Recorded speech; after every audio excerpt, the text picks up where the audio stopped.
아, 이번 시간은요, 저희가 이 여름 사역을 하면서 유일하게 라이브로 진행되는 시간인데요. 청년부 특강 시간이에요. 오늘 강의를 해주실 목사님을 소개하겠습니다. 우리 강사 목사님 앞으로 나와주시고요. 나오시는 동안 제가 간단히 프로필을 소개해드리면은요, 목사님은 이종필 목사님이시고요. 이따 보시면 알겠지만 풍기시는 그 분위기와는 달리게 문학을 전공하신 분이십니다. 그리고 연세대학교에서 독어 동문학을 전공하셨고요. 충신대학교와 플러신학교를 졸업하시고 우리 교단에서 중심적인 교회라고 할 수 있는 충현교회, 여러분들 많이 들어보신 교회죠. 충현교회와 왕성교회에서 사역을 하시다가 지금 서초동에 있는 세상의 빛교회를 개척하셔서 사역을 하고 계시고 킹덤 처치 연구소를 설립하셔서 하나님 나라에 대한 복음과 목회의 고민들을 다른 동역자들과 함께 나누시면서 건강한 교회를 세우기 운동을 하고 계시는 목사님이십니다. 우리 목사님 박수로 한번 환영할까요?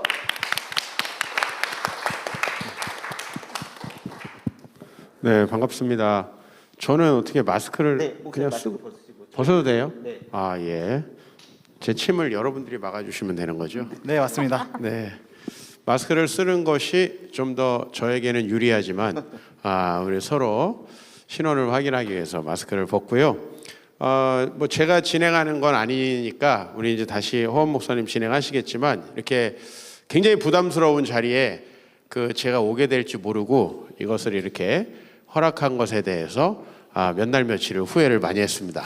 라이브 방송에다가 뭐 또 여기 담임 목사님이 또 저에게는 하늘 같은 우리 선배님, 제가 존경하는 우리 목사님, 제가 한 10여 년 전에 여기 리모델링 하기 전에 왔는데 이번에 와서 보니까 너무 새거 냄새가 나고 너무 좋고요. 지금 저희 교회도 이사한 지 석 달 됐는데 비슷한 시기에 우리 성천교회도 이렇게 또 교회를 아름답게 단장해서 제가 영광스럽지만은 방청객으로 있었으면 굉장히 좋았겠다 이런 생각이 듭니다. 어쨌든 또 청년들께서 여러 가지 주제들을 또 주셨고 우리 허원 목사님이 장난이 아닙니다.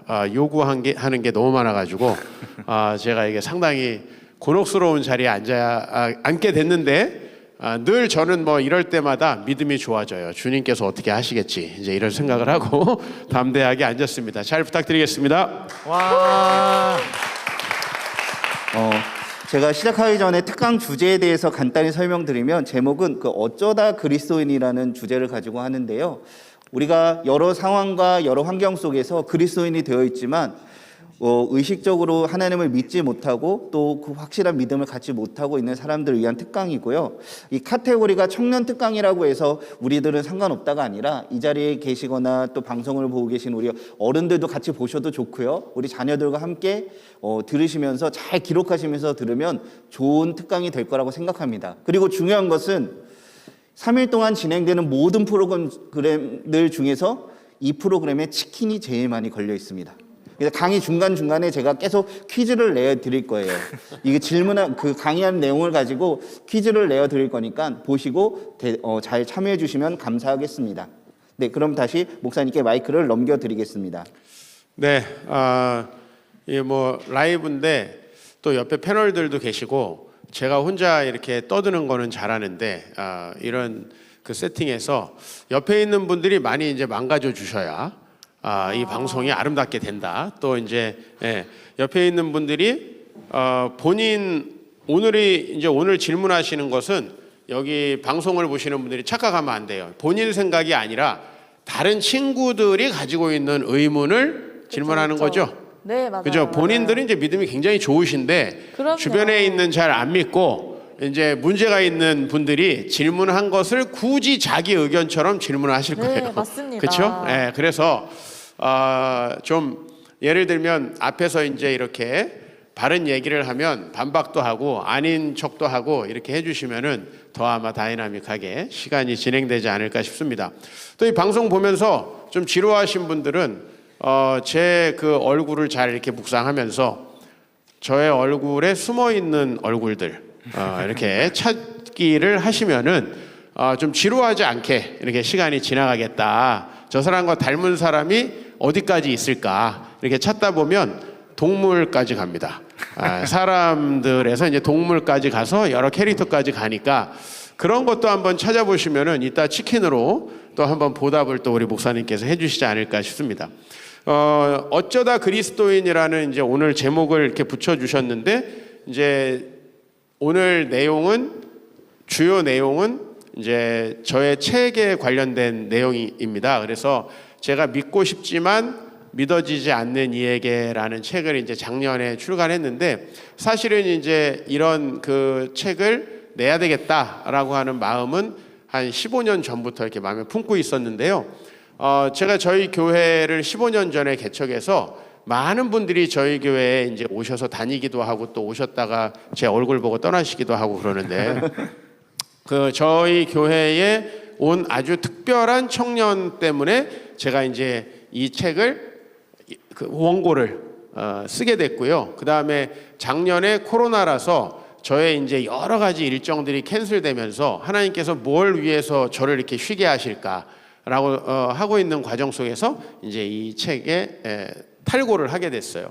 이 책의 제일 앞에 나오는 내용이 뭐냐면 제가 어떤 청년을 만난 이야기입니다. 어느 날 이제 그 청년이 이렇게 왔는데 헤어스타일이 정말 교회 안 다니게 생긴 청년이에요. 옛날에 우리 그 조금 과장하면 에이특공대라고 하는 옛날에 그 외화 프로그램이 있었는데 거기 이제 BA라는 사람이 있어요. 이렇게 머리가 가운데 쪽만 있는.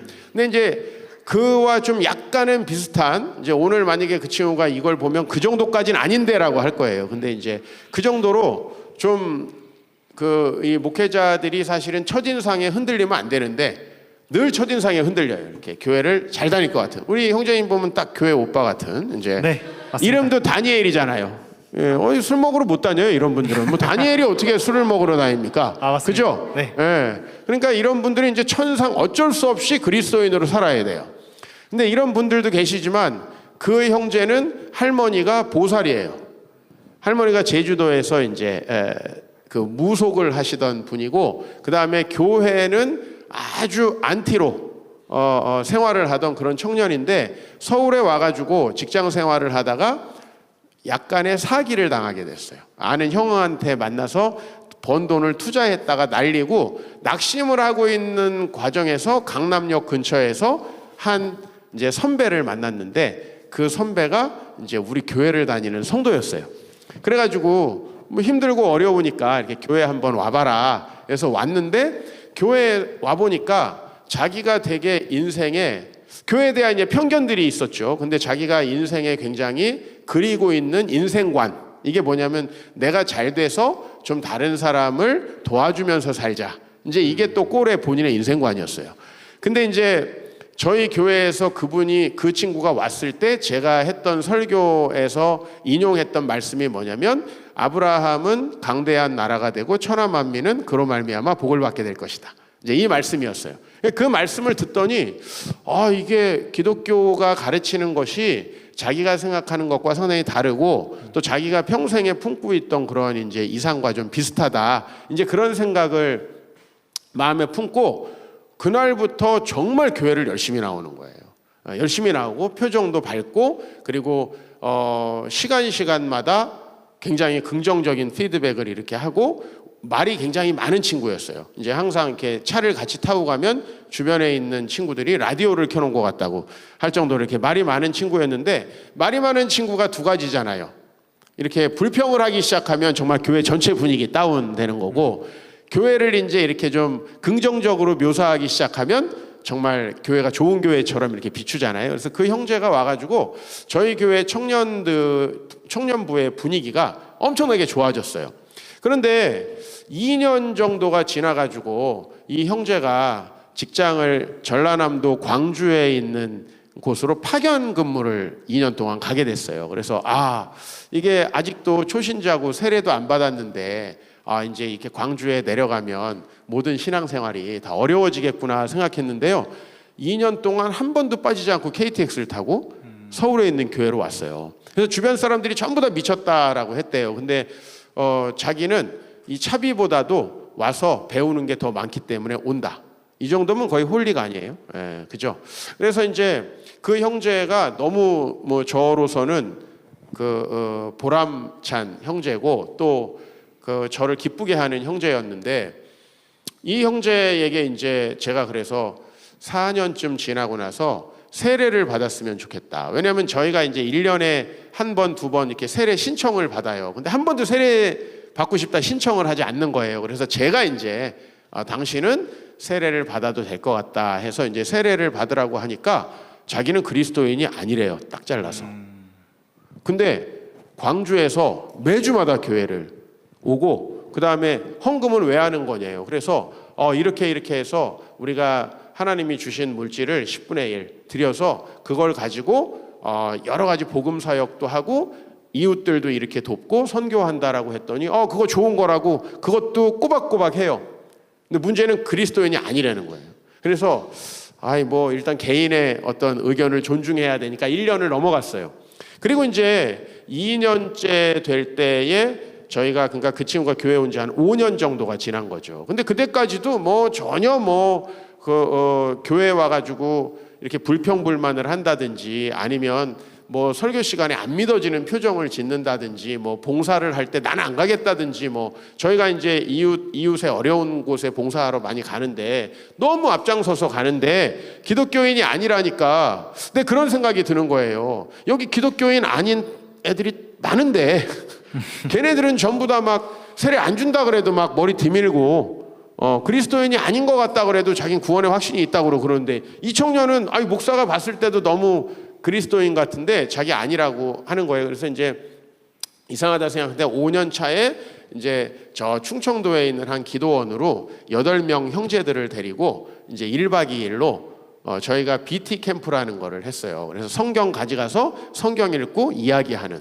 바이블 톡. 그래가지고 이제 BT 캠프라는 걸 하러 갔어요. 그런데 이 친구가 그날 저희가 사도행전을 묵상하고 나눔을 하는데 제가 처음으로 이제 좀 우리 형제님이 나눠주시라고 하니까 자기는 성경 무슨 내용인지는 잘 모르겠고 질문이 하나 있다라고 하면서 옆에 이렇게 다니엘 형제처럼 이렇게 교회 잘 다니는 형제들 있잖아요. 어렸을 때부터 믿는 옆에 여러 형들한테 형님들은 도대체 예수님이 부활했다는 걸 어떻게 믿느냐라고 물어보는 거예요. 예수님 부활했다는 걸 어떻게 믿느냐. 그러니까 이제 옆에 여기 한 40살쯤 먹은 우리 집사님이 나는 성경에 나오니까 믿는다. 그런 거 말고 성경은 성경이니까 그렇게 부활했다고 얘기하는 건데 뭐 좀 다른 어떤 나를 설득할 만한 게 있느냐 모르겠다. 그죠? 옆에 있는 또 다른 친구 어렸을 때부터 나와가지고 저희 교회 개척 멤버 아주 10년 넘게 우리 교회에서 신실하게 봉사하는 형은 왜 믿냐 그랬더니 난 어렸을 때부터 믿었다. 뭐 이렇게 얘기를 하는 거예요. 그러니까 사실 이 형제가 그런 거에 자기는 납득하기가 어렵다. 난 어떻게 다른 거는 다 몰라도 예수님이 어떻게 죽었다가 살아났느냐는 믿지 못하겠다. 그래서 이제 제가 그날 운명의 1시간 이제 모든 그 나눔을 다 중단하고 이 형제에게 왜 내가 부활을 믿는가에 대해서 이제 설명을 하게 됐어요. 근데 이제 그것은 뭐냐면 모두가 다 동의하는 사실에서 출발한 거예요. 예를 들면 이제 예수님이라는 분이 뭐 님자를 붙이는 분도 세상에서 안 붙이는 분도 계시지만 그래서 이렇게 한번 얘기해 봅시다. 예수라는 청년, 유대인 청년이 있었다라는 거. 그건 뭐 누구도 부인하는 사람이 없어요. 그죠? 역사적 사실이죠. 그가 십자가에 죽었다. 소크라테스가 약을 먹고 죽었다. 뭐 이건 안 믿는 사람 아무도 없잖아요. 그죠? 공자가 이렇게 제자들을 가르쳐서 논어라는 게 나왔다. 이런 거 안 믿는 사람이 없듯이 그거 다 믿잖아요. 그리고 그 예수님을 믿는 사람들이 생겼다. 이것도 다 이제 1세기에 믿을 수밖에 없는 사실이고, 그 다음에 1세기에 로마가 이제 이교도들을 핍박할 때 기독교인들을 어마어마하게 핍박했다라고 하는 건 이게 역사적 사실이에요. 이제 가장 그 많이 핍박한 건 여러분도 다 아는 이제 네로 황제 때부터 엄청난 기독교인들이 핍박을 당하는데요. 기독교인들이 하루에 300명이 불타 죽은 날도 있어요. 로마 시내에. 여러분이 300명을 사람을 태워봐요. 그 냄새가요 몇십일 동안 사라지질 않았대요. 그 도시 안에. 그랬는데도 불구하고 로마에서 기독교가 살아남았을 뿐만 아니라 기독교의 국교가 됐다. 여기까지는 다 동의하는 내용이거든요.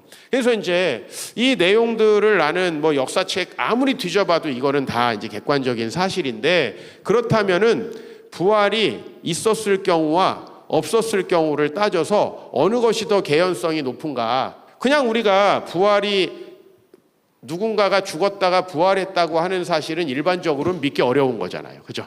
일반적으로 만약에 여러분 뭐 우리 허원 목사님이 오늘 이제 제가 강의를 마치고 갔는데 다음 주에 우리 이종필 목사님이 죽었다가 부활하셨다. 그럼 그다음 여러분 어떻게 하시겠어요? 이 목사님은 이제 상당히 여러분들에게 이제 의심의 대상 되겠죠. 그렇죠? 네. 우리 일반적으로 그런 거 믿기 어렵습니다. 그런데 이제 그러면 부활을 안 했다고 치면은 너무나 많은 문제가 발생을 하는 거예요. 누군가가 거짓말을 하려면 이득이 있어야 돼요. 그렇죠? 그래서 이제 처음에 예수님의 제자들이 우리 선생님이 이 정도로 대단하신 분이다라고 얘기하려고 이제 거짓말을 했다라고 치십시다. 그래서 이제 시신을 숨겨놓고 하늘로 승천했다. 이제 이게 가장 개연성 있는 말이잖아요. 그렇죠? 뭐 예수님 그 부활을 부인하는 사람들이 항상 시나리오로 내세우는 거. 그게 얼마나 개연성이 있는가를 이제 제가 설명을 해보는 거예요. 그 형제에게. 그래서 이제 그렇다면은 이 처음에 예수님의 부활했다고 거짓말한 사람들이 이제 처음에는 권위를 얻었을지도 몰라요. 야, 저분들 진짜 예수님의 진짜 수제자고, 야, 저 사람들이야말로 정말 최고의 영성가들 아닌가? 왜냐하면 예수님 직접 우리가 막 여러분들 아까 이제 BJS인가 무슨 BGS인가 하여튼 여러분들이 이분들 봤다고 해서 막 내일 가서 얘기하진 않을 거 아니에요. 그죠? 죄송하지만. 근데 BTS 보면 어떡하겠어요? BTS 보면 아마 뭐 인스타에다 일단 사진 찍어서 올리고, 그 다음에 너가 진짜 봤냐 그러면 막 진짜 본 거를 막 증명하려고 엄청나게 노력을 할 거예요. 그런데 만약에 그게 거짓말이었어요. 이제 여러분이 나 BTS랑 친하다 이렇게 얘기하고 BTS랑 사진 찍었다고 했는데 이제 합성해서 찍은 게 이제 티가 났어요. 아까도 이 노래하는 거 보니까 막 합성된 게 많더라고요. 그래서 이렇게 합성했다는 게 너무 티가 나는데도 여러분들이 이제 우겼어요. 그래서 이제 사람들이 그래 BTS를 당신이 만났다고 내가 믿는다. 자, 좋아요. 이제 믿었어요. 그런데 BTS가 어느 날 국민의 역적으로 판결이 났어요. 친일 행적으로 판명이 났어요. 그래서 이제 BTS를 아는 사람이나 주변 사람들이 숙청을 당하기 시작하는 거야. 그럼 여러분 그때에도 나 BTS 만났다, 난 그 사람하고 아주 깊은 관계가 있다 우길까요? 대부분의 정치인들이 자기들이 어떤 비리에 연루되면 뭐라 그래요? 나는 그와 일면식도 없다. 이제 이렇게 얘기하잖아요. 일면식도 없다. 그렇게 얘기하겠죠. 그러니까 저는 처음에 기독교인들이 자신들의 어떤 우월성, 자기들의 스승의 우월성을 위해서 부활을 날조했다 할지라도 이것은 분명히 곧 사라질 수밖에 없다. 왜? 로마라는 나라가 너무나 강력한 권세로 그들을 핍박하는데 거짓말을 하면서 순교할 사람이 있는가? 라는 거죠.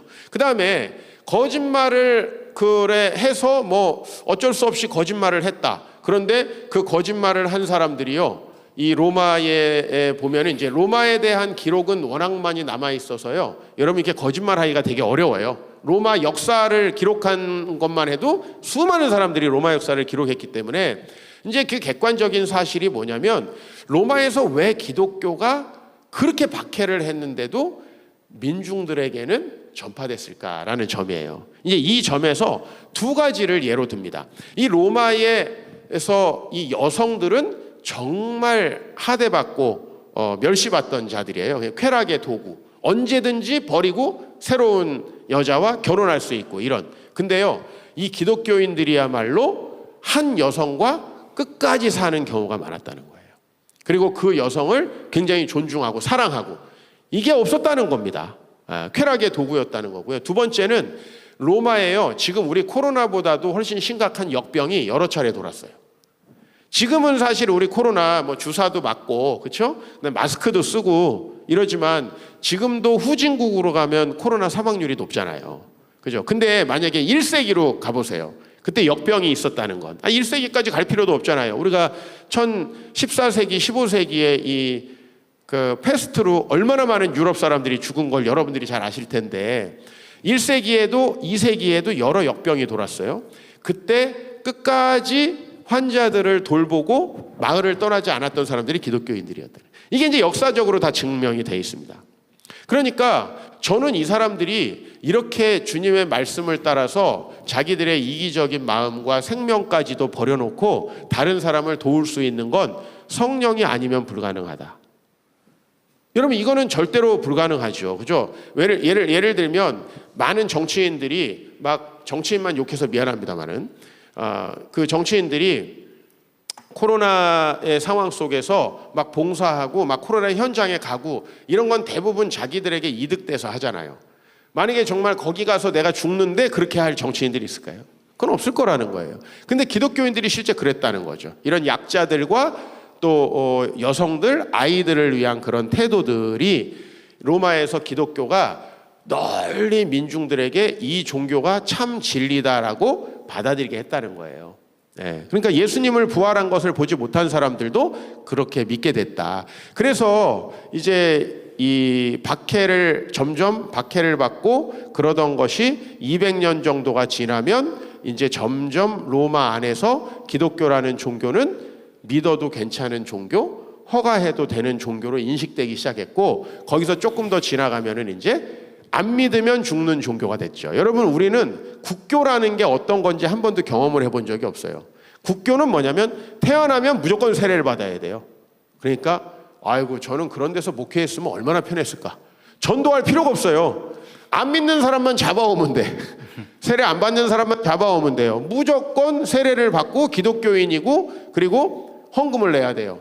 야 이거 성직자들 입장에서는 타락하기 딱 좋죠. 그죠? 타락하기 딱 좋은 게 또 그래서 중세 시대에 그렇게 온 거예요. 그런 이제 이 기독교를 누구나 인정할 수밖에 없는 사실 속에서 제가 1시간 동안 그 형제에게 설명을 했어요. 예수님이 부활을 했기 때문에 이 모든 일은 가능한 것이다. 그 형제가 그 얘기를 1시간 동안 듣더니 저의 어떤 열정적인 설교나 아니면은 뭐 어떤 분의 간증을 듣고도 요동치 않고 믿음을 갖지 않던 이 형제가 그 얘기를 듣고 자기 이제 기독교인이 됐다고 세례를 받겠다고 해가지고 그 다음 달에 세례를 받은 적이 있어요. 아마 제가 베푼 세례 중에서 가장 좀 신뢰할 만한 세례였다고 생각이 들어요. 네. 정말 어떻게 교회를 매주마다 광주에 가서까지 빠지지 않고 그리고 세례도 받지 않은 분이 본인도 우리 교회에 오게 된 게 사기당해서 경제적으로 어려워서 왔잖아요. 그럼에도 불구하고 꼬박꼬박 자기의 물질을 가난한 자들 위해 쓴다고 헌금을 하던 사람의 그 믿음이 어떻게 가짜라고 보긴 좀 어렵지 않습니까? 그래서 제가 이제 그 형제를 보면서 교회 안에는 이렇게 믿고 싶고 납득하고 싶지만 실제적으로 그냥 성경에 있는 것을 믿는 순환 논리식이 아니라 정말 합당한 이야기로 변증을 해주면은 믿을 수 있는 분들이 많구나. 이제 그런 생각을 하면서 제가 이제 그런 관점으로 여러 가지 사람들이 가지고 있는 의구심들을 좀 해소하기 위해서 이렇게 몇 가지 주제를 오늘 좀 가지고 왔습니다. 첫 번째 주제는 예수님이 기독교의 창시자가 아닌가 하는 이 문제입니다. 제가 질문을 이제 다니엘 형제는 항상 정답을 가지고 있죠? 네. 다니엘은 뭐 사자굴도 들어가는데 그죠? 정답을 가지고 있을 거라고 믿고 우리 다니엘 형제 한번 카메라 비춰주십시오. 우리 다니엘 형제에게 질문하겠습니다. 예수님은 기독교 창시자입니까? 아닙니까? 예수님은 기독교 창시자가 아니십니다. 왜 아닙니까? 예수님은 기독교를 창시하시기 위해 오신 분이 아니시고 하나님께 대한 바른 믿음을 주기 위해서 오셨기 때문입니다. 책을 읽으셨군요. 네, 책을 안 읽으신 분이어야 좀 재밌는데 옆에 있는 분 읽으셨나요? 아니요. 안 읽으셨어요? 네, 다 못 읽었어요. 다음 질문은 우리 옆에 있는 분에게 드려야 되겠네요. 네, 예수님을 보통 4대 성인 중에 한 사람이다 이렇게 해가지고 소크라테스, 석가모니, 그 다음에 공자 해가지고 이 부류에다가 이렇게 집어넣잖아요. 저는 상당히 기분이 나쁩니다. 왜냐하면은 이제 소크라테스, 공자 그리고 부처 좋아요. 여기 이제 뭐 소크라테스를 빼고 좀 종교적인 사람을 집어넣는다면 마호메트를 집어넣을 수도 있겠습니다. 이런 사람들을 이제 4대 성인으로 집어넣고 예수님을 동등하게 취급하는 것은 사실은 너무 무지해야 가능한 것이다라는 거죠. 왜냐하면 여러분 우선 이제 공자라는 사람은 어떤 사람입니까? 이 춘추 전국 시대에 중국이 너무 혼란스럽죠. 폭력이 난무하고 춘추 전국 시대가 뭡니까? 막 그 수많은 나라들로 분열이 돼가지고 전쟁하던 시대 아니에요, 그죠? 우리나라는 전국 시대가 한 번도 없었어요. 우리나라 전국 시대 없죠. 일본엔 전국 시대 있죠. 일본사를 공부하시는 분들 보면 일본도 전국 시대가 있고 중국도 전국 시대가 있습니다. 그러니까 얼마나 이 사람들 호전적이고 싸우는 민족. 우리는 이제 기껏 있어봤자 삼국 시대가 있는데 이 전국 시대에 춘추 전국 시대에 너무나 사람들이 싸우고 다투고 많은 사람이 죽고 고통을 당하니까 도대체 어떻게 하면 우리가 싸우지 않고 평화롭게 좋은 나라, 좋은 삶을 살 수 있을까? 이 고민을 하는 거예요. 그래서 이제 인의예지. 사람이 이렇게 사람으로서의 갖추어야 될 덕목들을 설명한 겁니다. 제가 좀 거짓말 조금 보태면 이건 나도 쓸 수 있을 것 같아요. 제 논어를 읽으면서. 왜냐하면 저는 성령님을 보낼 능력은 없지만은, 그리고 내가 그 말씀을 지킬 능력은 없지만 말은 그럴싸하게 할 수 있어요. 그래서 우리 집사람이 맨날 말만 그렇게 하다 보니까 주둥이가 튀어나왔다고 저한테는 이제 이렇게 얘기하는데, 뭐 제가 꼭 부인하기는 어려워요. 목사가 또 말하는 걸 다 지키는 거는 또 불가능하기 때문에. 근데 거기도 그렇고 석가모니 어떤 사람입니까? 자기가 이제 왕족의 자녀로 태어난 사람입니다. 그죠? 그래서 이 석가모니는 진짜 인생을 생각해 보니까 이 너무나 모든 것이 한계가 명확하죠. 이 불교의 가르침 중에 가장 중요한 것은 뭐냐면은 이제 인연을 만들지 말라는 거예요. 인연을. 왜? 내가 누군가를 사랑하고 인연을 만들면 슬프죠. 만약에 여러분들이 저하고 깊은 관계를 가지면요, 제가 죽는 날은 되게 슬픈 날이에요. 저하고 헤어지면 슬퍼요. 여러분 이 교회에서 아무 관계도 아니고 여사친, 남사친으로 지내던 분들하고는 나중에도 교회에서 사이가 좋아요. 사귀었던 분들하고는 굉장히 사이가 애매하고 그 형제가 다른 교회 갔으면 좋겠고 막 우리 이런 생각이 듭니다. 그러니까 깊은 관계를 갖게 되면은 그 관계만큼의 고통이 따르는 거죠. 그죠? 그렇기 때문에 이 세상에서 무언가를 소유하고 누군가가 관계를 맺고 사랑하고 이러는 건 전부 다 우리를 고통스럽게 하는 일이라는 거예요. 이것도 대단한 깨달음 아니에요? 그래서 이 짧은 세상, 잠깐 지나가는 세상에 흘러가는 거 잡지도 말고 오는 거 막지도 말고 굳이 뭘 소유하려고 하지 말고 그래서 무소유 가는 거죠. 그런 본인의 깨달음을 제자들에게 가르쳐서 이렇게 그것이 하나의 철학인데 지금은 막 번쩍번쩍하게 해놓고 막 거기서 막 절하고 그러는데 이 석가모니 굉장히 황당하실 거예요. 왜냐하면 자기는 인생을 굉장히 고뇌하던 그 한 어떤 깨달은 사람인데 막 이 사람들은 깨달으려고 하지 않고 막 절하고 막 뭐 들어달라고 하고 막 그 앞에서 부적 써달라고 하고 그러니까 저는 이제 굉장히 힘들 것이다. 물론 이제 요즘에 성도들을 보고 예수님도 많이 힘들어 하시겠지만 이 불자들을 보고 정말 저는 석가모니가 힘들어할 것이라는 생각을 해요. 그리고 우리 마호메트는 그 쿠란이라는 경전을 자기 혼자 썼어요. 산에서 알라신이 계시를 줬다 그래가지고 여러분 혼자서 산에서 쓴 것이 진리일 가능성이 몇 프로가 있을까요? 이건 날조할 가능성이 굉장히 높죠. 이거에 비해서 예수님은 이미요 구약 성경이 다 쓰여진 다음에도 몇백 년 후에 오셨습니다. 그죠? 이걸 예수님 바꿀 수가 없어요. 구약 성경을 바꾸고 막 내가 새로운 걸 가르쳤다 이런 분이 아니죠. 예수님은 예고되신 분이세요. 그죠? 그리고 예수님은 이 신앙을 완성하러 오신 분이에요. 그래서 저는 이제 이 다른 분들 종교의 창시자들과 예수님 비교할 수 없고 예수님은 오히려 이미 있었던 여호와 신앙, 여호와 하나님을 믿는 신앙의 성취자다. 퀴즈에 나가니까 성취자다 이렇게 제가 강력하게 주장을 하고요. 그 다음에 그러면 예수님 이전에 누군가 메시아를 기다리던 그 사상이 있었겠죠. 그죠? 요거는 이제 메시아 사상이다라고 해요. 그래서 이스라엘 사람들의 관심은 그가 누구냐라고 라는 거예요. 그래서 여러분 이제 요한복음에 보면은 이런 내용이 있어요. 예수님에 대해서 예수님이 이제 이 유대 지역에 와가지고 막 놀라운 가르침을 주시니까 아니 저 사람이 메시아 같다. 그러면 야 메시아는 구약 성경에 보면은 베들레헴에서 태어난다 그러는데 저 사람 고향은 갈릴리다 이렇게 얘기를 합니다. 그랬더니 야 그 사람이 갈릴리인데 태어난 건 베들레헴이야. 왜냐면 그 호적하라 그래가지고 어쩌고 저쩌고 해서 그래서 이 예언이 성취된 사람이 맞는 것 같아. 막 이런 이제 논쟁을 하는 부분이 나와요.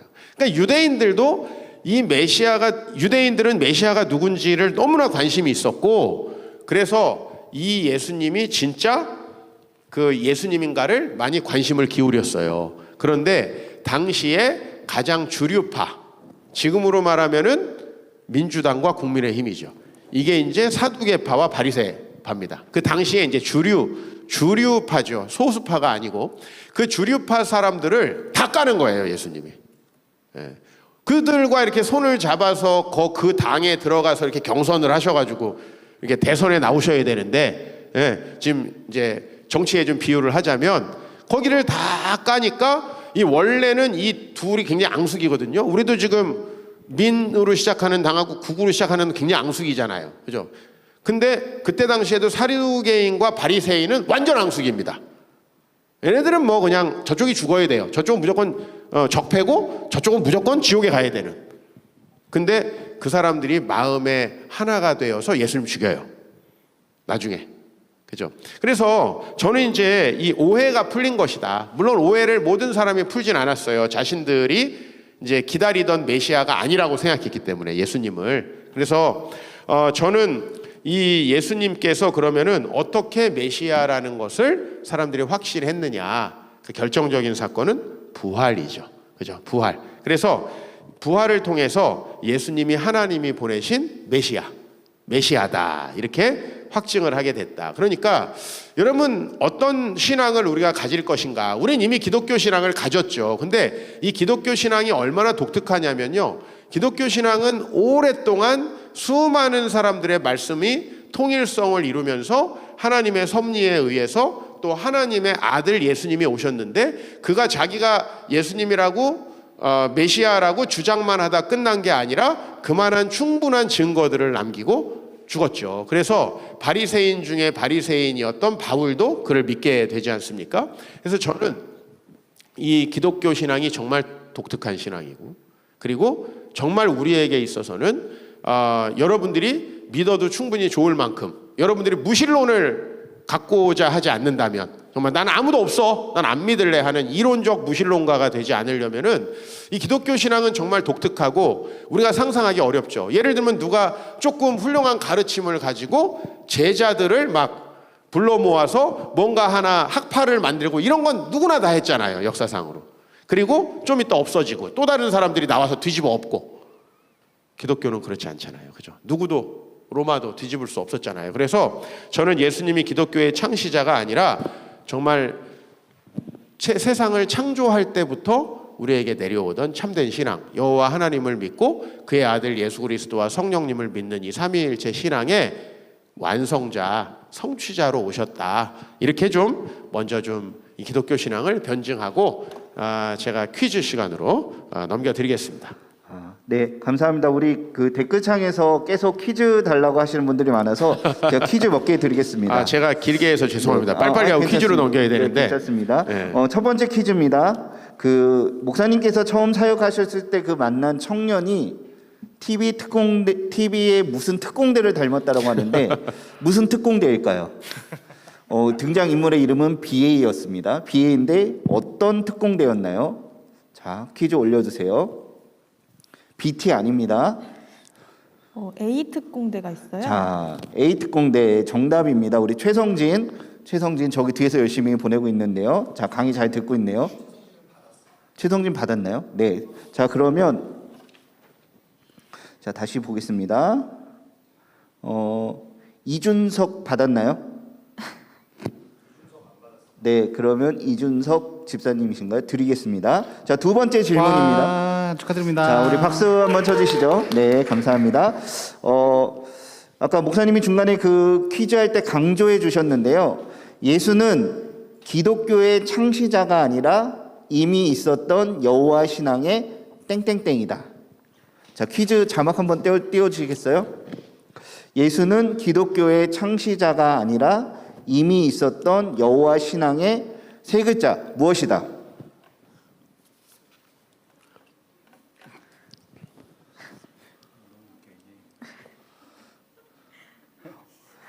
정답자가 너무 많은데요. 네. 자, 성취자 있어요. 성취자. 네. 아이고 성취자. 네, 네, 성취자. 성취자. 우리 완성자, 제일 성취자. 첫 번째가 김시경 맞나요? 어, 네, 김시경 우리 맞습니다. 시경이. 자, 그럼 퀴즈 하나만 더 내겠습니다. 세 번째 퀴즈입니다. 예수는 하나님이 보내신 땡땡땡이다. 땡땡땡 하니까 좀 뭔가 불경스러운데요. 그래도 퀴즈를 위해서 예수는 하나님이 보내신 세 글자 무엇이다? 자, 대답 나왔습니다. 우리 홍명순 집사님. 자, 1등으로 대답하셨습니다. 이렇게 퀴즈 우선 3개 나가고요. 앞으로도 퀴즈가 더 많이 남았으니까 우리 계속해서 강의 이어서 듣도록 하겠습니다. 아, 네. 너무 치킨 씩이나 봤는데 다 같이 박수 한번 쳐야 되지 않을까요? 네, 축하드립니다. 네. 네. 네, 그 두 번째는 제가 기독교는 만들어진 종교 아니냐. 사실 모든 종교가 사람에 의해서 만들어졌다라고 하는 것이 이제 이 시대의 많은 또 우리들이 가지고 있는 의심 중에 하나입니다. 여러분들은 왜 이런 의심을 갖게 됐을까요? 사탄이 주입해서? 그럼 이게 시대 정신입니다. 그죠? 모든 것이 이성적으로 입증돼야 되고 합리적 사고의 틀에 맞아야 합니다. 합리적 사고의 틀에 맞지 않는 건 이제 거부하는 것이 이 시대의 시대 정신인데, 이 기독교는 그러니까 모든 종교는 만들어진 것이고, 뭐 프로이트 같은 사람에 의해서는 뭐라고 했어요? 기독교는 모든 사람에게 심리적 현상. 그냥 종교라는 건 사람이 믿고 싶어서 어떤 그 절대자를 이렇게 갈구하다 보니까 나온 심리적인 현상이다. 그죠? 뭐 그리고 이제 우리 칼 막스 같은 경우에는 종교는 이제 민중의 아편이다. 이런 얘기까지 이제 했어요. 왜냐하면 어렵고 힘드니까 뭔가 의지할 존재가 필요하고, 과연 그런가에 대해서 한번 생각을 해보겠습니다.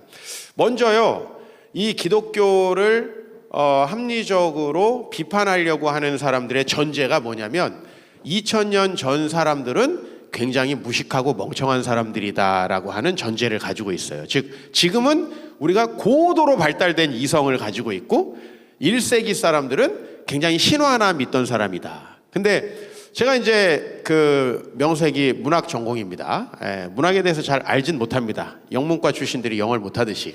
저도 이제 독어동문학과를 나왔지만은 저 오스트리아에 가가지고 독일어 하는데 하루 걸렸습니다.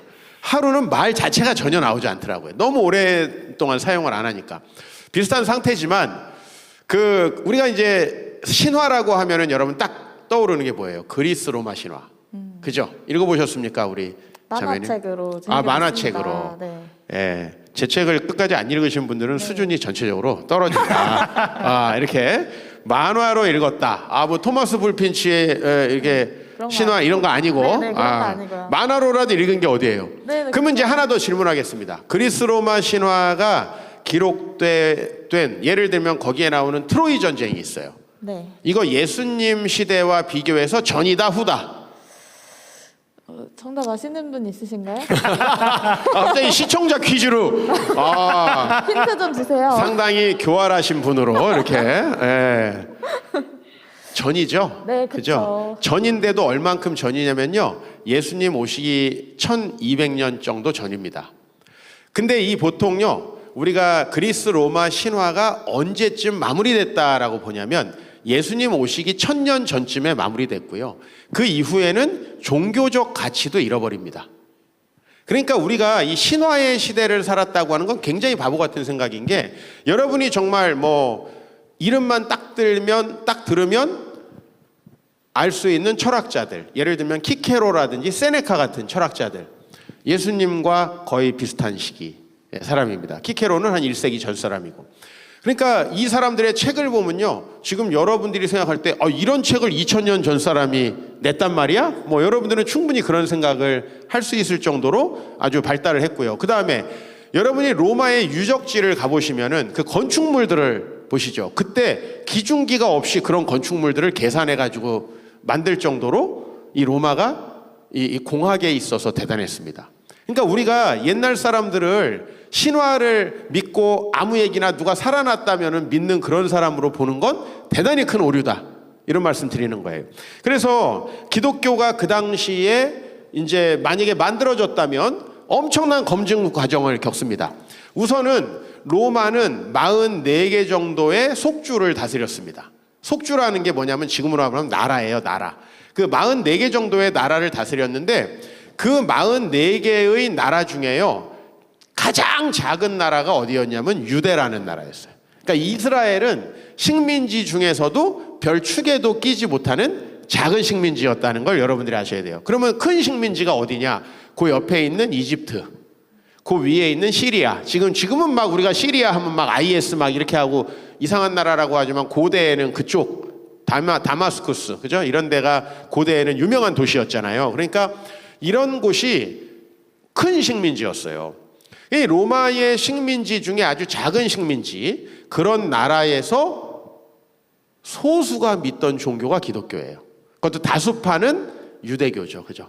소수파가 믿던 게 기독교입니다. 여러분, 이 신앙이 모든 로마의 신앙이 됐다는 거는 너무 놀라운 일 아니에요? 예를 들면 지금 우리나라에 외국인들이 한 200~300만 정도 있대요. 여기도 이제 근처에 보면은 외국인 타운도 있고 그렇잖아요. 그렇죠? 근데 우리가 그 외국인들이 이제 들어오면 종교도 가지고 들어오잖아요.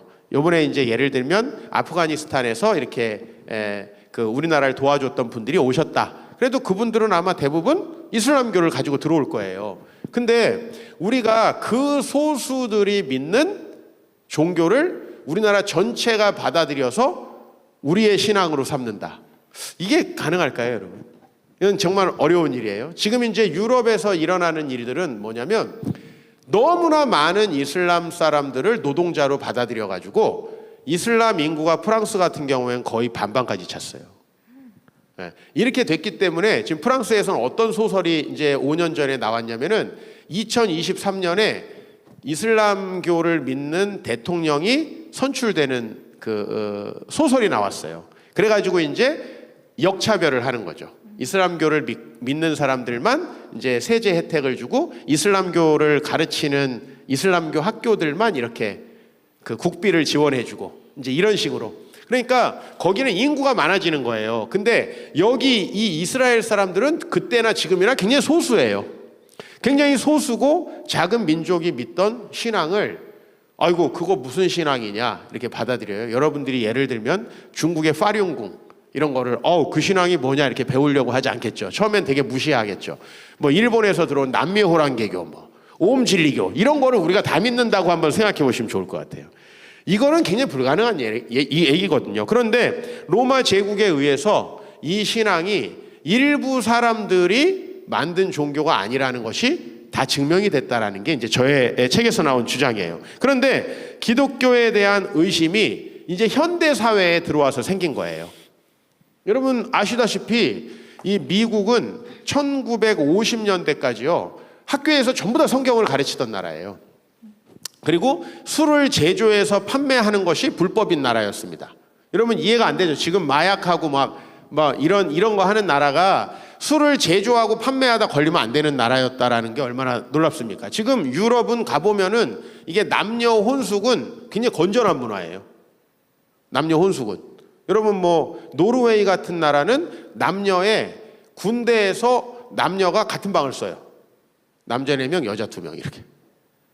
뭐 유럽에서 이런 건 굉장히 건전하게 서로 스트레스도 풀고 좋으면은 즐겨라 이런 거거든요.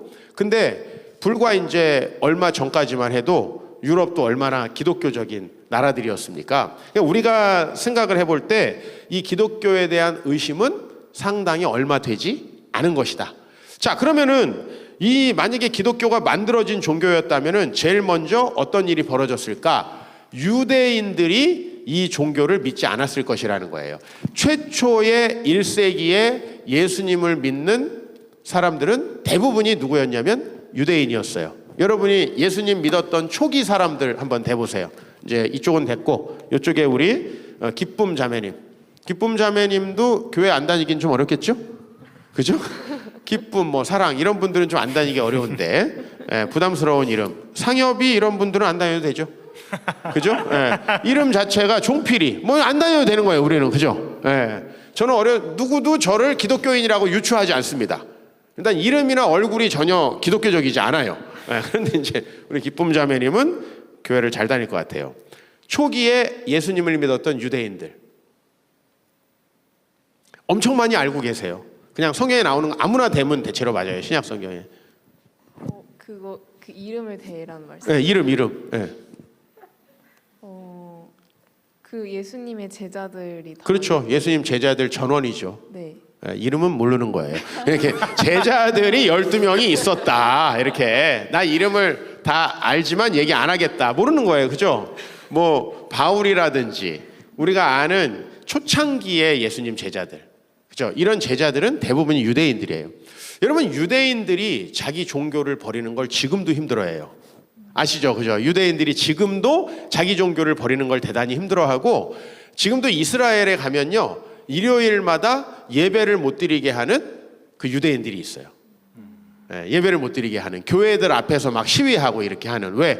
그거는 타락한 종교라는 거예요. 자기들의. 근데 여러분 2000년 전에 이거 예수님의 제자들 껄렁거리는 나사렛 도당들이 좀 이렇게 돌아다니면서 예수님을 믿는 게 이 유대인들에게는 어떻게 비추었을지 여러분이 생각을 해보세요. 근데 너무 놀라운 건 구약 성경을 다 알고 있던 사도 바울도 그리고 유대교 안에서 대단한 권력자였죠. 사도 바울이. 그죠? 사도 바울이 굉장히 권력자였어요. 어렸을 때 랍비가 됐는데요. 여러분 유대인들이 랍비가 됐다는 건 왜 중요하냐면 여러분 이제 우리나라에서도 어떤 사람이 스스로 벤처기업 해가지고 뭐 셀트리온 회장 같이 그죠? 자기가 벤처기업을 해서 성공했다. 그럼 대단히 존경심을 받아요. 근데 막 3세 경영이다. 약간 어때요? 짜증나죠? 네. 그때도 마찬가지예요. 이 세습을 받는다는 건 누구나 다 별로 좋아하지 않는 거예요. 부러워는 하지만 자기가 되지 않았을 경우에 무조건 욕하는 이게 세습이죠. 랍비는 세습이 아니에요. 랍비는 자기가 공부를 해가지고 돼야 되는 거예요. 이거를 아주 어린 나이에 된 사람이 사도 바울이에요. 그리고 스데반을 죽일 때 어때요? 사도 바울이 이 권한을 행사하잖아요. 그 사람 죽이는 게 맞냐 안 맞냐. 그러니까 어렸을 때부터 대단한 명성과 지위를 얻어요. 이 사람이 유대교를 떠나면은 어떤 일이 벌어집니까? 이제 너무 많은 걸 잃어버리는 거죠. 근데 초창기에 이 사람들이 이미 예수님이 부활하시는 걸 보고 자기 안에서 성령이 역사하셔서 자기가 변화되는 거를 체험한 거예요. 그래서 저는 기독교가 만들어진 종교였다면 제일 먼저 유대인들에 의해서 이것이 검증해서 탈락한다. 두 번째는 정말 예수님의 직접 제자는 아니었지만 누구보다도 기독교 초기의 기독교를 이제 이루는데 중요한 역할을 한 바울 같은 사람들이 절대 이 개종을 하지 않았을 것이다라는 거예요. 그리고 제가 아까도 조금 말씀드린 거지만은 이 기독교는 로마의 식민지였던 유대라는 나라에서 나온 거기 때문에 로마에 의해서 이미 검증이 됐다. 그럼 여러분 이제 교회를 안 다니는 사람들이 여러분들을 볼 때 뭘 봅니까? 우리 이제 우리 상엽 자매님, 기독교를 안 믿는 사람들이 우리 상엽 자매님에게 어떤 것을 볼까요? 예를 들면 이제 하루에 성경을 얼마나 읽는가? 두 번째, 하루에 기도를 몇 분 하는가? 이런 거 관심 없겠죠? 그죠? 어떤 거에 관심이 있을까요? 주변에 있는 분들이 우리 자매님에게 기독교인이다. 자매님이 기독교인이라는 걸 알았어. 그러면은 일단 학교 끝나고 뒤풀이에 가느냐. 뒤풀이에 가서 술을 먹느냐? 네. 그거를 아주 이렇게 볼 것 같다. 그렇죠? 그리고 같이 식사를 하면은 식사 전에 식기도를 하느냐. 식기도를 하느냐? 얼마나 하느냐 하면. 그런 걸 본다. 뭐 예수님 이렇게 들으면 이렇게 하고 먹는가 아니면은 뭐 숟가락을 들면서 기도를 하는지. 이게 숟가락을 들면서 기도하는 거에 지금 많은 분들이 아마 움찔할 것 같아요. 그죠? 우리가 너무 이렇게 밥을 소망한 나머지 들다가 기도하는 경우가 저도 간혹 있다는 점을 오늘 또 이렇게 강사로서 한번 사과를 드려야 될 것 같아요. 그래서 나를 좀 갑자기 회개하게 만드시는 우리 자매님 맞아요. 근데 더 중요한 것은 이제 그분들은 기독교인인데 예를 들면 유산 싸움에 말려드는가 같은 집안 사람이면 주위에서요 기독교인인데 우리 교회에서도 한 형제가 자기 삼촌이 안수 집사인데 유산 싸움에서 제일 먼저 막 크게 이렇게 욕심을 내 가지고 그게 자기가 교회 안 다닐 때 너무나 은혜가 안 됐다. 안수 집사님인데 그 자기 삼촌이 이제 이런 것들. 그 다음에 이제 주변 사람들을 특히 자기를 돕느냐 이런 걸 보겠죠. 자기가 어려울 때 돕느냐. 그러니까 로마에 의해서 기독교가 검증이 되려면은 뭐냐면은 자기들에게 분명히 이것이 너무나 좋은 신앙이어야 되는 거죠. 그죠? 뭐 기도를 얼마나 하고 이런 거 말씀 읽고 이런 건 전혀 관심 없죠 그들에게는. 그죠? 이제 우리 상엽 형제가 아니고 상엽 자매님의 주위에는 이 상엽 자매님이 혹시 위선적인 그리스도인이 아닌가를 마치 예수님을 감시하던 바리새인들처럼 감시하는 분들이 지금 많이 있는 거예요. 고통스러운 분이야. 이 상엽 형제님, 상엽 자매님. 이 이름 때문에 제가 자꾸 이렇게 형제라 죄송합니다. 수많은 고난과 박해가 있다. 이 목사까지도 이렇게 알아주지 않잖아요. 그죠? 예. 우리 자매님을 좀 잘해주세요. 이따가 치킨도 남으면 좀 같이 다리도 하나 주시고. 자, 그래서 기독교는 만들어진 종교가 아니라 검증된 종교다. 이 기독교를 1세기 신화적 사고에서 사람들이 아무것도 모를 때 날조해서 만들었다고 보기는 훨씬 더 가능성이 떨어진다. 이것이 이제 두 번째 저의 내용이었습니다. 네, 감사합니다. 우리 기다렸던 퀴즈 시간이 다가왔는데요. 이번에 두 가지 퀴즈를 드리겠습니다. 기독교는 로마 제국에 의해서 검증된 신앙이다라는 내용이었는데요. 자, 첫 번째, 만약 기독교가 만들어진 종교라면 땡땡땡에 의해 배척되었을 것이다. 기독교가 만들어진 종교라면 어떤 사람들에게 먼저 배척이 되었을 것일까요? 자, 밝은 세상님 누구시죠? 네. 자, 밝은 세상 누구신가요? 밝은 세상 정체를 밝혀주세요. 네, 정답자 나왔습니다. 양보한다거나. 야, 이분이 진짜 기독교인이네. 검증된. 네. 검증된. 그러면 밝은 세상님 양보하시는데요. 그러면 그 다음 분은 양보 안 하면 이게 굉장히 곤란해지지 않나요? 그 다음은 우리 예준이 어제 받았고요. 우리 김태준 집사님. 네. 김태준님. 양보하세요. 양보래요, 양보. 양보하십니다. 와, 감사합니다. 네, 그러면은. 잠깐만요. 여기 제가 강사로서 이번 분은 양보 없습니다. 이번에 하는 분은 무조건 받기. 왜냐하면 좋아요. 지금 여기서 양보를 안 하면 네. 쓰레기가 되는 지금 그런 네. 그런 상황이 자, 그럼 왔는데. 요번 문제는 없는 걸로 하고. 네, 요번에 양보 없기. 네. 다음 문제로 넘어가겠습니다. 자, 양보하실 분들은 그냥 받으신 다음에 저한테 조용히 보내주시면 되겠습니다. 자, 감사합니다. 자, 기독교가 만들어진 종교라면 땡땡의 개종도 전혀 이해되지 않는다. 기독교가 만약 만들어진 종교라면 이 사람의 개종도 전혀 이해되지 않는다. 누굴까요? 자, 우리 천지복 집사님. 네. 천지복 바울인가요? 천지복 바울? 천지복 바울이 지금 천지복 바울이 누구죠? 네, 우리 천지복 집사님 당첨되셨습니다. 와, 자, 축하드립니다. 다시 마이크를 우리 목사님께 넘겨드릴게요. 이 퀴즈 시간이 재밌는데 왜 이렇게 빨리 끝내시는지. 퀴즈 시간이 제일 재밌는데. 우리가 진짜 이렇게 양보를 한번 해보니까 뒷사람이 어렵네요. 그죠? 아까 김태준 집사님은 양보를 하기 싫었는데 이제 앞에 계신 분이 양보를 하다 보니까 어쩔 수 없이 하신 것 같아요. 그래서 이제 첫 번째 분은 검증된 기독교인, 두 번째 분은 이제 어쩔 수 없이 이제 이런 분들은 이제 2차 시험이 주님에 의해서 들어간다. 이렇게. 그래서 자, 우리 아름다운 모습 감사하고요. 우리 담임 목사님께서 워낙 인격적이시라 그런지 이게 양보하는 모습. 요 다음에는 없다라는 점. 우리 시청자분들. 왜냐하면 시간이 얼마 안 남았어요. 그래서 양보하지 말고 받으시고요. 성경은 날조된 것 아닌가요? 라고 하는 주제로 한번 가보겠습니다. 사실 이런 생각을 해본 적이 있다 라고 하는 분들 집에서 손을 한번 살짝 들어보십시오. 저는 이거 제가 우리 교회에서 제자 훈련을 할 때마다 이걸 정말 성경을 100% 확실히 믿는지 물어보면요, 꼭 2-3명씩 있었어요. 네, 우리 교회는 항상 있다. 우리 교회는 이제 성천교회보다 많이 떨어지는 교회이기 때문에 우리 교회는 항상 이런 인간들이 있었는데, 여기 패널 중에서도 한 분이 살짝 저에게 이렇게 진실하게, 저도 그랬다. 예. 여러분, 이게 뭐 어떤 분들은 아우 내가 이 사단의 시험을 받았나 이렇게 생각하지만 이것도 시대 정신입니다. 왜냐하면은요, 이제 지금 우리가 믿는 것은 전부 다 어떤 증거가 있어야 돼요. 그죠? 예, 법원에서도 여러분 내가 아무리 사람을 죽였다고 얘기해도 그 증언이 신빙성이 있어야 돼요. 예, 딱 봤을 때 저놈이 거짓말 하는 것처럼 생겼다 그러면 그 증언을 아무리 해도 판사가 안 받습니다. 예, 뭐 여러분들 좀 내가 좀 얼굴이 진실하게 안 생겼다는 분들은 막 그 해도 돼요.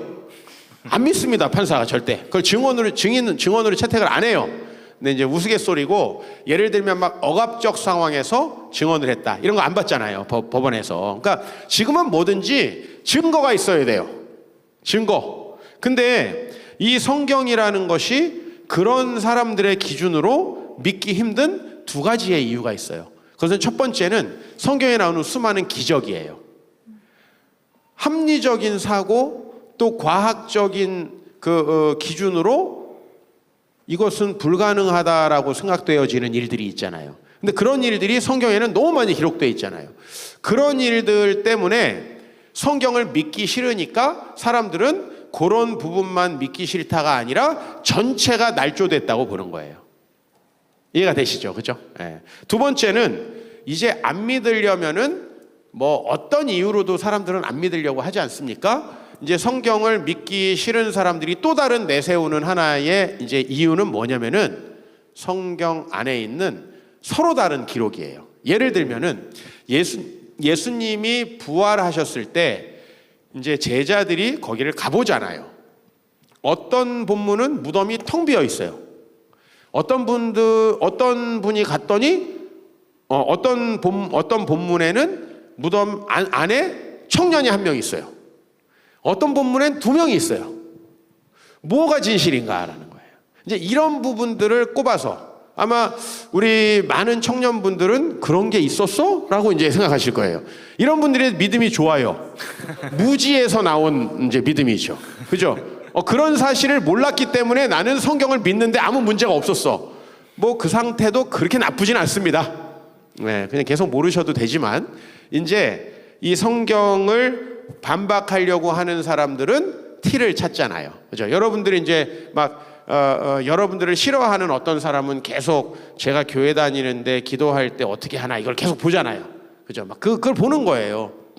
흠을 잡으려고. 그래서 저는 여러분들이 이제 이 성경을 믿기 힘든 2가지 근거에 대해서 스스로도 생각을 좀 많이 해보셨을 거고, 주변에 여러분은 생각 안 하려고 해도 친구들이나 또 주변의 책들이나 이런 영향들을 많이 받고요. 이제 책 안 읽으시는 분들도 요새는 책을 읽지 않을 수 없게 됐잖아요. 왜냐면 오디오북, 유튜브 막 있잖아요. 근데 교회에서는 막 여러분들이 성경을 보는 것 같지만은 이제 집에 가가지고는 리처드 도킨스 이런 사람이 이제 만들어진 신 뭐 이제 이런 거를 한번 들어보는 거예요, 슬쩍. 근데 그게 더 막 납득이 간다. 이제 사탄이 들어간 거죠. 그런데 제가 이 성경은 날조된 것 아닌가요? 하는 거에 대해서 이거를 반박하기 위해서 사람이 믿는다는 게 무엇인가라는 거예요. 여러분, 이제 우리는 뭘 믿습니까? 하나님이 계시고 그리고 예수님이 우리의 구원자라는 걸 믿으시죠? 네. 우린 적어도 그 믿음이 있기 때문에 여기 있는 거예요. 좀 그게 의심이 되고 때로는 안 믿어질 때가 있지만 우리 믿는 쪽에 가까운 사람들이고, 이제 이걸 안 믿는 사람들은 이제 우리가 보통 불신자라고 부르는데, 그러면은 이분들은 뭘 믿는 건가? 우리 흔히요, 그분들은 되게 합리적이고 과학적인 사고를 하고 우리는 뭔가 알지도 못하는 걸 믿고 맹신하는 것 같은 패러다임 속에 우리가 지금 살고 있어요. 예. 그래서 기독교를 믿는다고 하면 일단 격이 약간 떨어져요. 이 사회에서. 그런 거 못 느낍니까? 저도 기독교 목사라고 하면은 격이 떨어짐을 느낍니다. 그래서 때로는 좀 억울한 생각이 들 때도 있어요. 왜냐면 내 눈에 안 보이고 내가 못 믿겠는 거는 안 믿는다고 해야지 합리적이고 과학적 사고고 학문적인 사고를 하는 사람이에요. 이런 풍토가 어디에까지 있냐면요. 지금 신학계에도 있어요. 신학계에도 논문을 쓸 때 성경을 인용하면 안 돼요. 다른 신학자들을 인용해야지, 철학자들을 인용해야지 성경을 인용하면 안 돼요. 왜냐하면 성경은 논거가 안 돼요. 순환 논법이니까. 자, 그런데 제가 다시 한번 설명을 드리겠습니다. 기적이 일어나지 않는다라고 믿는 사람들은 무엇을 믿는 것인가? 그들은 이 세상에 신이 없고 절대로 자연 법칙을 벗어나는 기적은 일어날 수 없다라는 것을 믿는 것이다라는 거예요. 그들은 과학적이고 합리적인 사고를 하는 게 아니고 그들은 그 전제에서 이야기를 하는 거예요. 자, 그러면 사람이 어떤 전제를 가지고 있으면 그것이 입증되는 논거들을 모으게 되죠. 예를 들면 신이 없다라는 전제를 가지고 있으면 신이 없는 것 같은 증거들을 이제 대죠. 대표적으로 어떤 거예요? 왜 과거에 그렇게 기독교를 가지고 있던 사람들은 서로 싸우고 막 전쟁을 일으켰냐? 뭐 이런 것들. 그 다음에 하나님이 계신다면 왜 저 악한 사람들, 막 조두순 같은 사람들 살렸냐? 막 이제 이런 누구도 대답하기 어려운 문제들을 얘기해요. 근데 그거는 우리도 대답하기 사실 어렵죠. 저도 못해요. 오늘 막 질문 여러분들이 많이 하셨는데 제가 강의를 길게 해가지고 질문을 막 못하게 만들어야 되는 지금 그런 상황에 있어요. 왜냐하면 질문이 어렵더라고. 자, 농담이고 뭐죠? 내가 무신론의 입장이든 유신론의 입장이든 우리는 자신의 전제와 믿음 속에서 이야기를 시작하고 있다는 거예요. 그러니까 여러분들이 가지고 있는 믿음을 절대로 좀 수준이 떨어지고 그리고 비합리적인 것으로 생각할 필요가 없다는 거예요. 신이 있다는 걸 증명하는 게 쉽나요? 없다는 걸 증명하는 게 쉽나요? 이거는 수학에서 이미 논증된 거예요. 뭐냐면요. 썸과 그 다음에 오를 증명하는 거예요. 여러분 이 세상에 신이 없다라는 걸 증명하려면은 오를 증명해야 돼요. 여기서 또 수학을 얘기해가지고 시험 드시는 분들이 있는데 괜찮아요. 이거 몰라도 아무 상관없어. 이거 집합명제에 나오는 거거든요. 근데 옛날 수학 정석에 나오는 거예요. 뭐 지금 모르시는 분들 괜찮아요. 근데 뭐냐면 신이 이 세상 어느 골방 한 구석에라도 없어야 돼요. 맞죠? 없는 걸 증명하려면. 근데 있는 걸 증명하는 건 썸을 증명하는 거거든요. 썸을 증명한다는 건 어디에나 한 군데에만 신이 있으면 신이 있는 거예요. 예를 들면 우리가 경험론, 영국의 경험론으로 백조는 하얗다는 걸 증명하려면 어떻게 해야 되죠? 모든 백조를 뒤져야 돼요. 근데 백조가 하얗지 않다라는 걸 증명하려면요. 한 마리만 찾으면 돼요. 그러니까 신이 없다라는 것이 훨씬 더 증명하기 어려워요. 지금까지 인류 역사상 기적이 한 번도 안 일어났다는 걸 어떻게 증명하죠? 여러분 예수님이 부활하셨다는 거 믿기 어려운 사실이에요. 맞죠? 그러나 부활 안 했다는 건 어떻게 증명합니까? 그러니까 여러분 이 두 가지가 전부 다 믿음에 한 거라는 거죠. 그리고 이제 성경을 우리가 믿음의 눈으로 바라보면요. 그 복음서에 나오는 여러 상이한 부활 기사들이 어떤 학자의 주장에 의하면 제가 이제 그분 이론을 빌린 거예요. 여기서부터는 잠깐. 제 책에는 그 사람의 이름도 나오고 다 나오는데 이제 그 부활에 대해서 네 기사가 조금씩 달라요. 오늘 한번 가서 읽어보세요. 마태, 마가, 누가, 요한이 다 다릅니다. 그런데 그 네 사람의 서로 다른 부활 기사는 그 학자에 의하면 부활 사건이 있었다는 것에 너무나 분명한 증거라는 거예요. 왜? 여러분 만약에 부활이 있었다고 거짓말을 하려면요. 통일을 시켜야 돼요. 한 사람이 통일을 해서 통일된 증언. 근데 본 사람이 여럿이면 증언이 조금 다를 수 있는 거죠. 왜? 그 사람의 관점에 따라서 그걸 보는 거니까. 이해가 되시죠? 그래서 어떤 사람은 그 무덤 안에 누가 있었는지 관심 없어서 기록을 안 했을 수 있어요.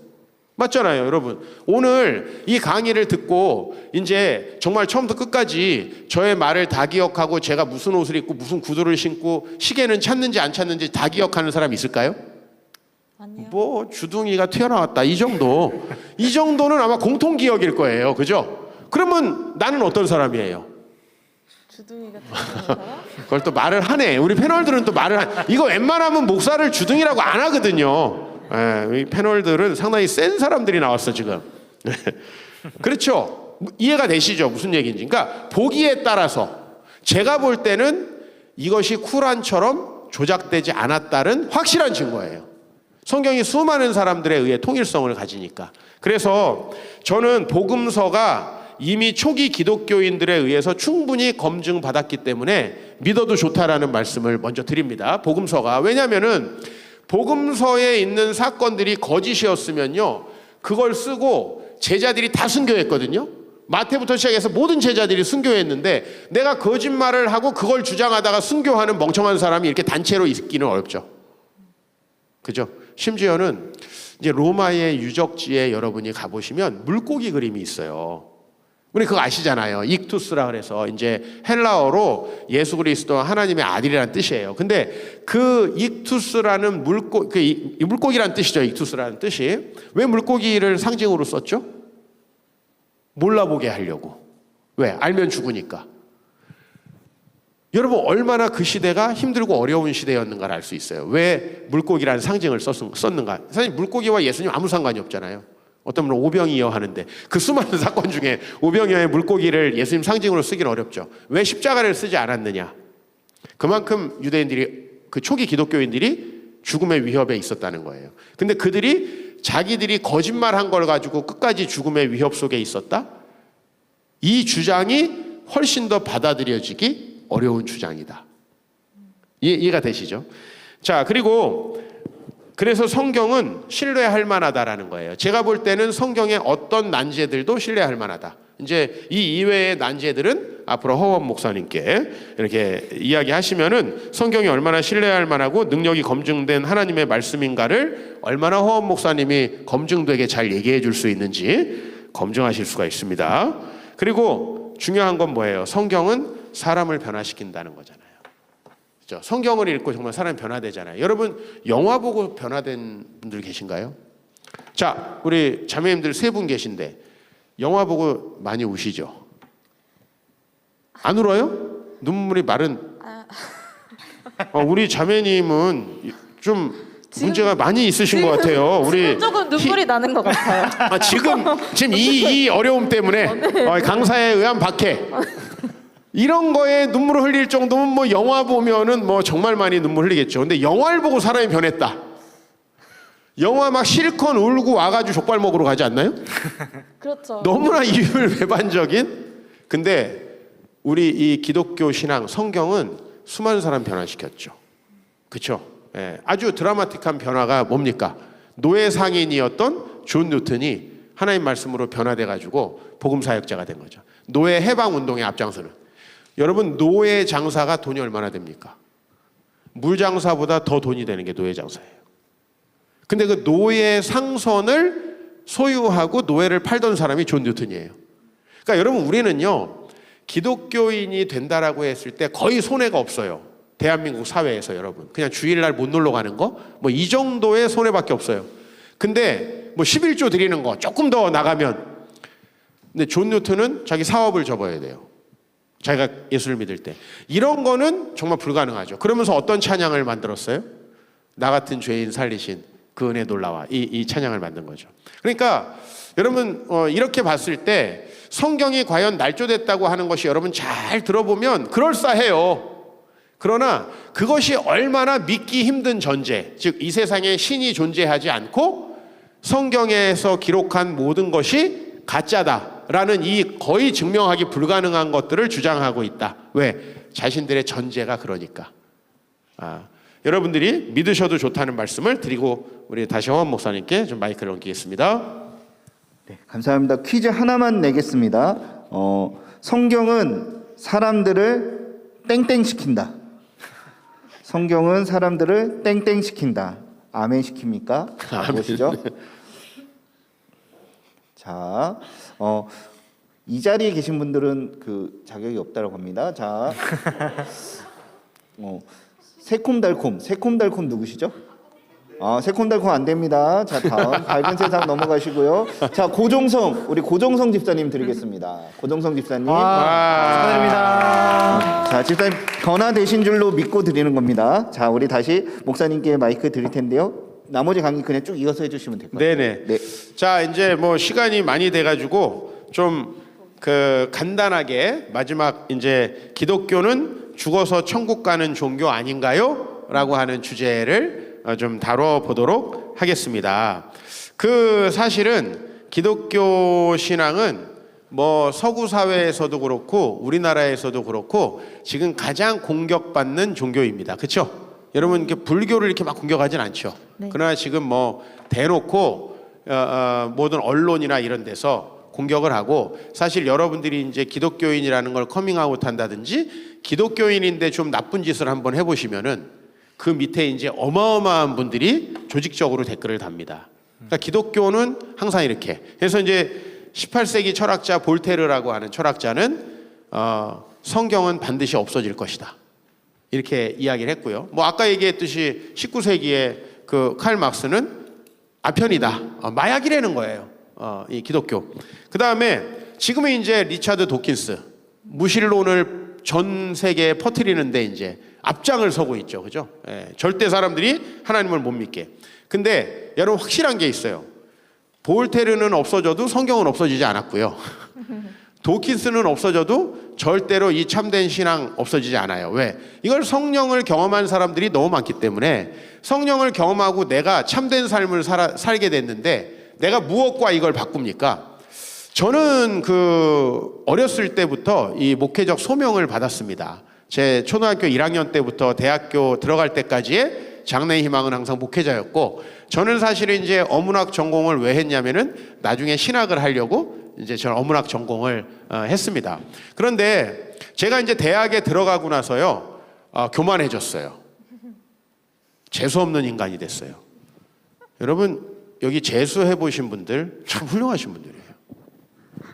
여러분 얼마나 겸손해집니까? 재수하면. 그렇죠? 저는 재수 없는 인간이었어요. 막바로 이래서 이제 더 재수 없죠 지금. 그죠? 아니 내가 이런 걸 감수하고서 지금 우리 희연자매님은 재수까지 하신 거예요? 네. 예. 제가 문제가 많은 분이라고 좀 생각을 했는데, 우리 기쁨 자매님도 재수 대열에 정의는 아니고요. 우리 상엽 자매님은 네, 해봤습니다. 혹시 삼수? 약간 느낌은 삼수인데. 죄송합니다. 예. 오늘 여기 이제 오시면 마루타가 되는 거예요. 예, 제가 내일까지 강의하잖아요. 지금보다 더 해요. 그러니까 오늘 빨리 하고 저는 갈 거예요. 자, 제가 교만해졌어요. 그래서 뭐 내가 못할 게 뭐 있나, 뭐 약간 뭐 이런 생각. 진짜. 그리고서는요, 내가 이렇게 목회를 하면은 우리 아버지를 보니까 힘들 것 같은 거예요. 우리 아버지 목사님이셨는데, 내가 우리 아버지 같은 삶을 힘들 것 같아요. 그러고 나서 이제 주변에 막 선배들이 야, 너 뭐 할 거냐, 종필아, 뭐 이거 할래, 저거 할래 그러는데, 좀 사회에서 먹어주는 것들 딱 막 그거 해보면 어떻겠니 이렇게 하니까 막바로 주님을 버렸습니다. 제가 그런 인간이에요. 근데 이제 주님을 버렸다고 또 교회를 아예 안 다니면 그건 진짜 싹이 너무 나쁜 거죠. 이제 교회만 다녀주는 이런 거죠. 그래서 이제 딱 주일 성수와 그 다음에 성가대와 11조까지 요까지 하는 거예요. 그 이상은 이제 내 맘대로, 뭐 내 인생은 내 거죠. 이제 그렇게 살기로 딱 마음을 먹었어요. 근데 제가 지금 다시 이렇게 돌아와서 이걸 하고 있잖아요. 왜 그러냐면, 제가 주님의 소명을 버리고 하나님의 뜻대로가 아니라 내 마음대로 살려고 딱 마음 먹은 순간부터 제 마음속에 알 수 없는 외로움이 찾아왔어요. 그러니까 이 외로움은 어떻게 제가 설명해야 되냐면, 오후 5시쯤 되면 찾아오는 질병과 같았어요. 항상 뭔가 내 마음속에 이렇게 홀로 있는 것 같은 느낌이 매일마다. 그러니까 나는 오늘 저녁에 공부해야지 했다가 오후 5시쯤 되면은 나도 모르게 독수리 당구장으로 이제 가요.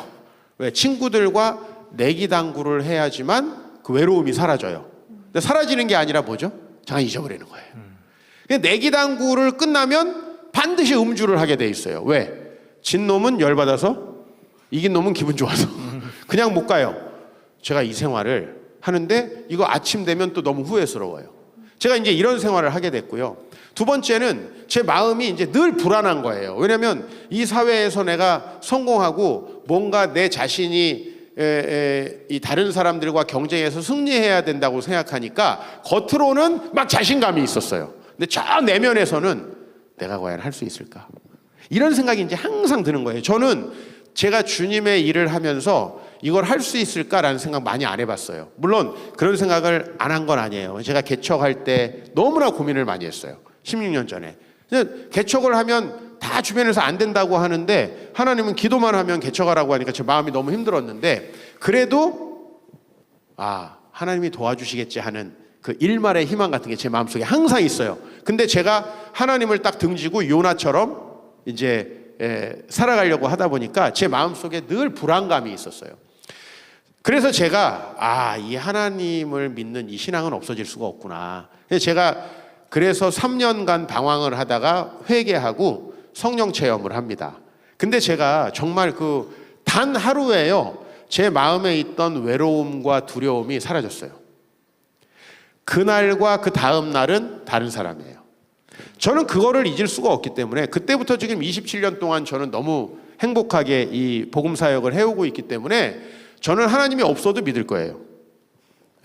없을 수 없지만 없어도 믿을 거예요. 왜냐? 나에게 내가 했던 어떤 공부보다 어떻게 만들었던 인맥보다도 내 신앙이 더 우월해요.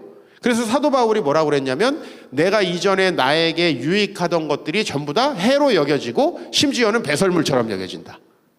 그거는 여러분들 되게 중요한데 안 중요하게 생각하려고 막 하는 게 아니에요. 그죠? 정말 그게 너무 소중해서 다른 게 빛을 약간 잃어버리는 거 있죠. 여러분들이 정말 사랑하는 사람을 만나면 예전 사람이 기억이 안 나요. 근데 항상 이제 우리 자매들이 예전 오빠가 기억나는 건 현찮아. 지금 이제 만난 게 현찮아. 그럼 이제 예전 사람이 생각나는 거예요. 그죠? 그래서 복음은 절대 그럴 수 없다. 저는 이 기독교 신앙은 늘 도전에 승리했다는 거예요. 아무리 주변에서 그걸 못 믿게 하고 박해하고 그럴싸한 이론을 내세웠어요. 수천 년 동안 이건 없어진 적이 없습니다. 그러나 도전에 항상 승리했어요. 그런데 중요한 건 우리가 너무 기독교를 협소하게 이해하고 있다는 거예요. 오늘 이 주제가 기독교는 죽어서 천국 가는 종교 아닌가요? 맞죠. 근데 여러분 만약에 이종필이는 그냥 입술만 나온 놈 아닌가요? 그러면 저는 되게 기분 나쁠 것 같아요. 물론 그게 사실이에요. 제 입이 나온 게 사실이에요. 그러나 다른 것도 많아요. 저의 특징 중에. 근데 그걸 싹 무시하고 어떤 하나의 특징만을 설명하면 이거는 왜곡이죠. 그러니까 우리가 누군가를 왜곡할 때 이런 거예요. 제가 우리 희연 자매를 만났을 때 희연 자매는 재수 있는 사람이다. 쟤는 재수했던 사람이야. 이렇게만 얘기하면 심각한 왜곡이죠. 네. 심각한 왜곡이죠. 이런 거죠. 우리가 기독교가 죽어서 천국 가는 종교라고 믿는 건 이런 왜곡이라는 거예요. 훨씬 더 많은 요소들이 있다.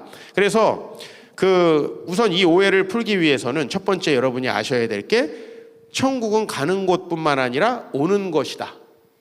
그죠? 여러분 주기도문에 우리 나오는 게 뭐죠?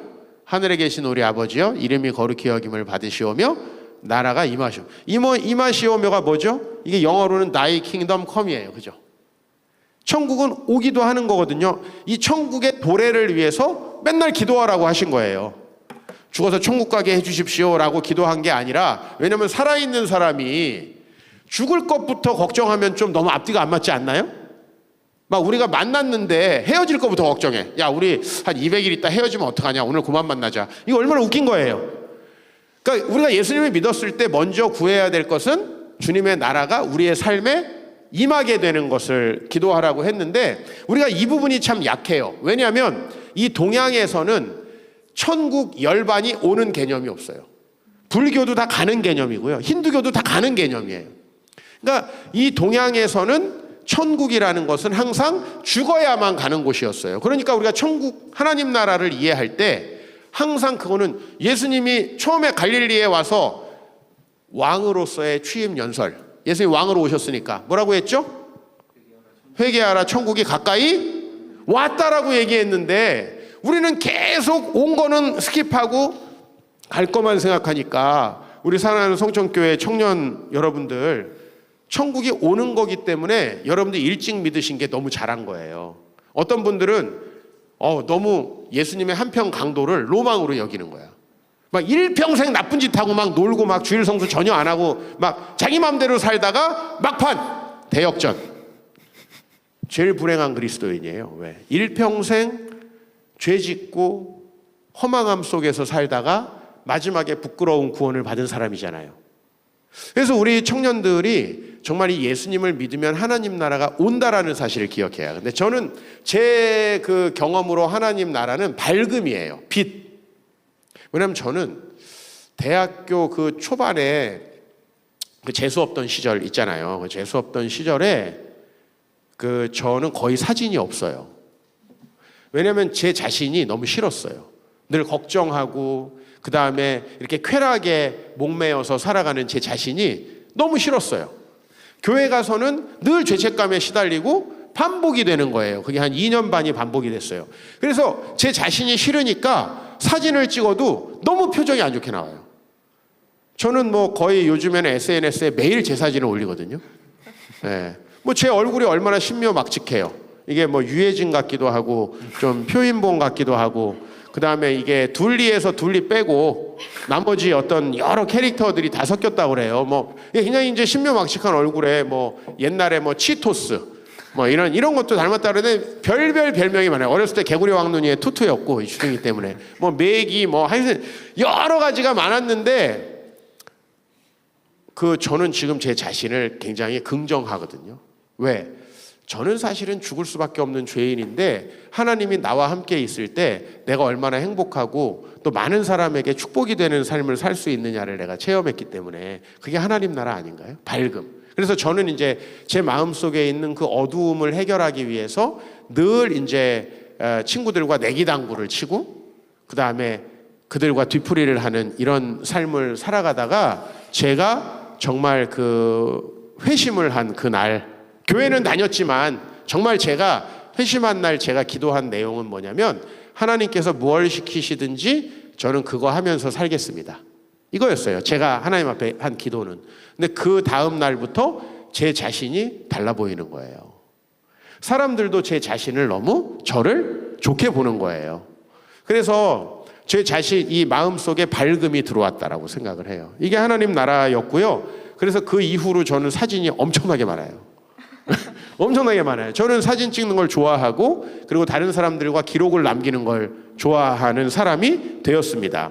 또 이제 영생이라는 단어가 있죠. 성경에 많이 나오는 그죠. 예수님 믿으면 더 이상 사망에 속하지 않고 생명을 얻는다. 또 심판을 받지 않고 영생을 얻는다. 이 영생은요. 죽은 다음의 삶을 의미하는 것뿐만 아니라 지금 여기에서 전혀 다른 삶이 주어질 때 그걸 영생이라고 해요. 영생의 의미를 우리가 이터널 라이프라고 번역하잖아요, 영어로. 그러니까 이거를 자꾸 사후 죽은 삶이라고 생각하는데 오늘 여기 이제 강의를 이렇게 들어주시는 우리 사랑하는 성천교회 우리 성도님들, 지금 여러분의 가정과 여러분의 마음 속에 하나님 나라가 안 왔다면요, 이게 굉장히 불행한 거예요. 우리가 교회를 다니면서.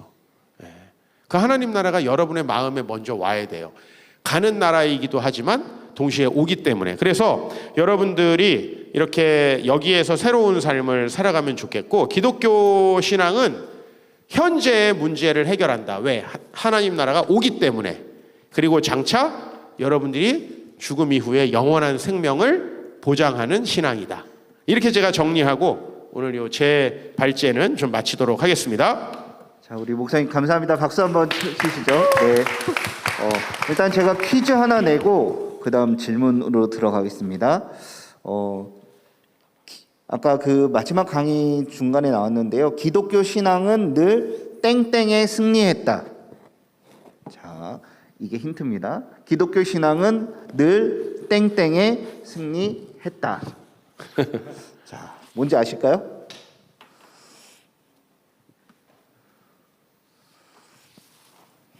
자, 기독교 신앙은 늘 땡땡에 승리했다. 자, 답 올려주시고요. 올려주시면서 저희가 사전에 우리 청년들한테 신앙생활을 하면서 궁금한 질문들을 목사님께 물어볼 것들을 하라고 했는데요. 제 옆에 있는 우리 기쁨이가 먼저 목사님한테 질문 드리겠습니다. 네, 제가 드리고 싶은 질문은 약간 외람된 질문일 수도 있는데, 기독교는 뭔가 자기를 의심하고 부정하고 정죄하는 과정을 통해서 영적으로 성장하는 종교인 것 같다는 생각이 가끔 드는데, 뭔가 내가 하나님을 잘 믿고 있다고 생각했는데 그게 전복되고 그렇게 생각하지 못하게 만드는 것 같고, 또 죄와 되게 계속해서 싸우면서 고뇌하고 절망하는 과정들이 되게 많은 것 같은데, 이것에 대해서 어떻게 생각하시는지 궁금하고, 또 건강한 영적 성장의 모습은 어떤 모습이라고 생각하시는지도 궁금합니다. 네, 아유 우리 자매님이 기쁨인데 질문은 상당히 슬프네요. 그죠? 예, 이게 이제 이름을 찾아가는 과정인 것 같아요. 예, 기쁜 삶을 소망한다고 생각이 들고요. 저는 이제 이런 생각이 좀 듭니다. 우리가 이제 우리 자매님들 이제 화장을 하시잖아요. 화장하시죠? 이제 우리 기쁨 자매님 잘 안 하시는 것 같은데, 우리 화장을 하면 그 밤에 다시 원래 모습으로 돌아가잖아요. 그죠? 그러니까 여러분들이 이렇게 원래는 아닌데 화장으로 바꿔가지고 그걸 나라고 생각하기는 어렵다는 거예요. 우리 자신이. 저는 이제 자매님이 기독교가 이제 자기 의심 또 자기를 부정하고 정죄하는 그런 느낌이 많이 든다. 이건 이제 용어상의 문제인 것 같은데요. 저는 기독교를 제 자신의 본질을 직면하고 저를 잘 설명하는 종교인 것 같아요. 제가 누구인가? 제가 성경을 신뢰하는 이유는 뭐냐면요. 성경이 너무 저 자신을 정확히 설명해요. 제가 이 다윈니스트들, 그 진화론자들의 책을 읽으면 동의가 안 되는 게 뭐냐면요. 진화됐다 뭐 증거를 대고 그게 동의가 안 되는 게 아니고 인간을 설명하는 부분이 동의가 안 돼요. 네. 우리 인간의 내면에 정말 본질적이고 근원적인 어떤 공허함과 이런 인생에 정말 고뇌가 있지 않나요? 근데 그 사람들은 그거를 심리적인 문제라는 거예요. 우리는 본질적으로 존재하는데 우리 안에 있는 것을 자꾸 아니라고 우기는 거예요. 예를 들면 정말 나는 이렇게 유해진과 표인봉을 닮은 사람인데 자꾸 사람들이 장동건이라는 거예요. 여러분 그렇게 얘기한다고 제가 장동건이 되나요? 예, 알겠습니다. 우리 형제님 저기 좀 이따가 뒤쪽에서 좀 보자고 해주세요. 네, 제가 이게 상당히 아직도 제 자아가 죽질 못해가지고 자, 저는 이게 무슨 말이냐면 여러분들이 이제 교회에서 자꾸 회개하라 또 우리 자신은 죄인이다라는 말을 들으면 자꾸 내 자존심이 깎아내려져 가는 것 같고 이 사회에서 당당해야 되는데 뭔가 내 자신이 좀 쪼그라드는 느낌이고 이런 느낌을 갖는 것 같아요. 근데 저는 이 과정이 너무나 우리에게 필요한 과정이다. 기독교 신앙은요, 우리가 십자가에서 죽고 다시 살 수 있다는 신앙이에요.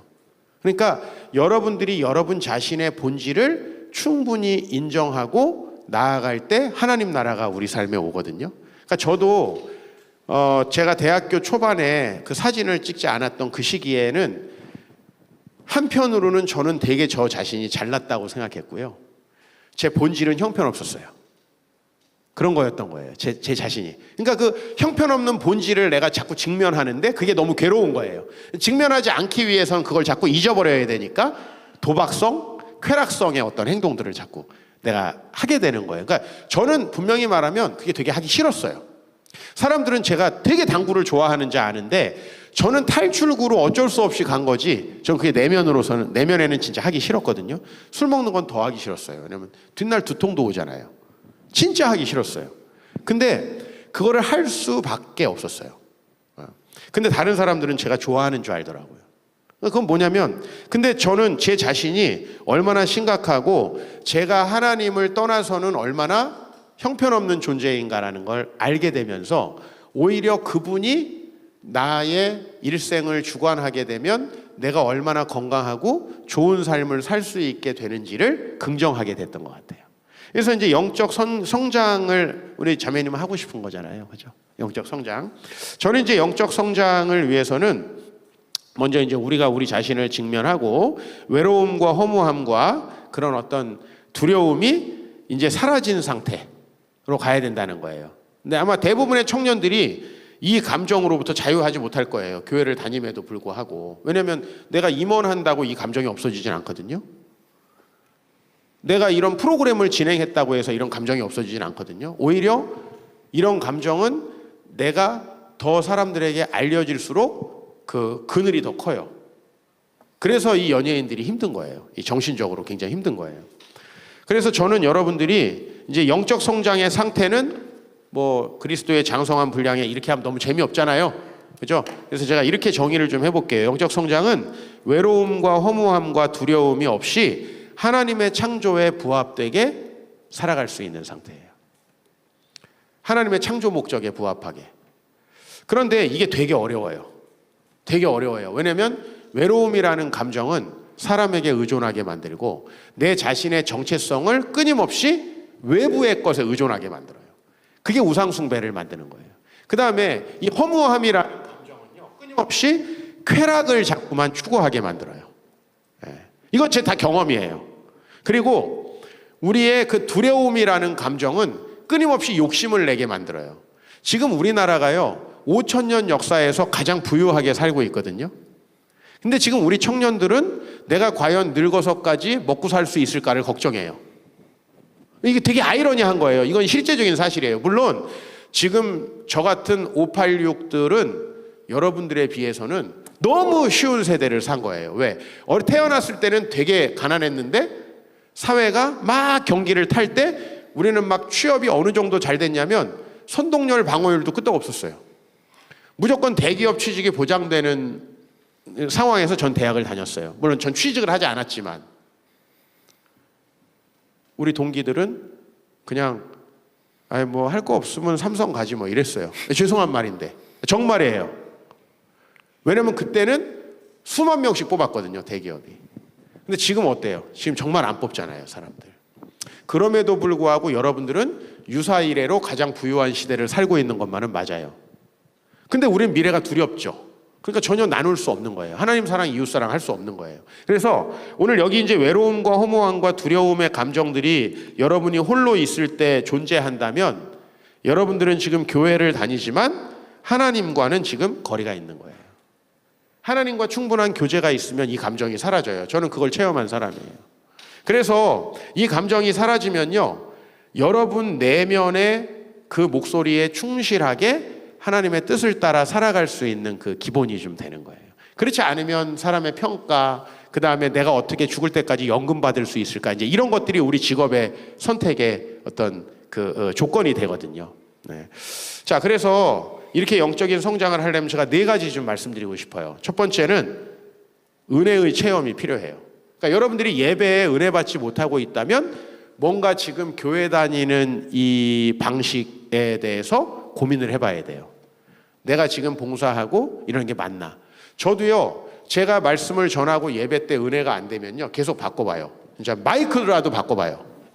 제가 무슨 말인지 알겠죠, 그죠? 네, 그리고 제가 너무 마음에 은혜가 안 되면 주일날 강사님을 모셔보기도 해요. 이건 제 솔직한 목사로서의 이거 고백이에요.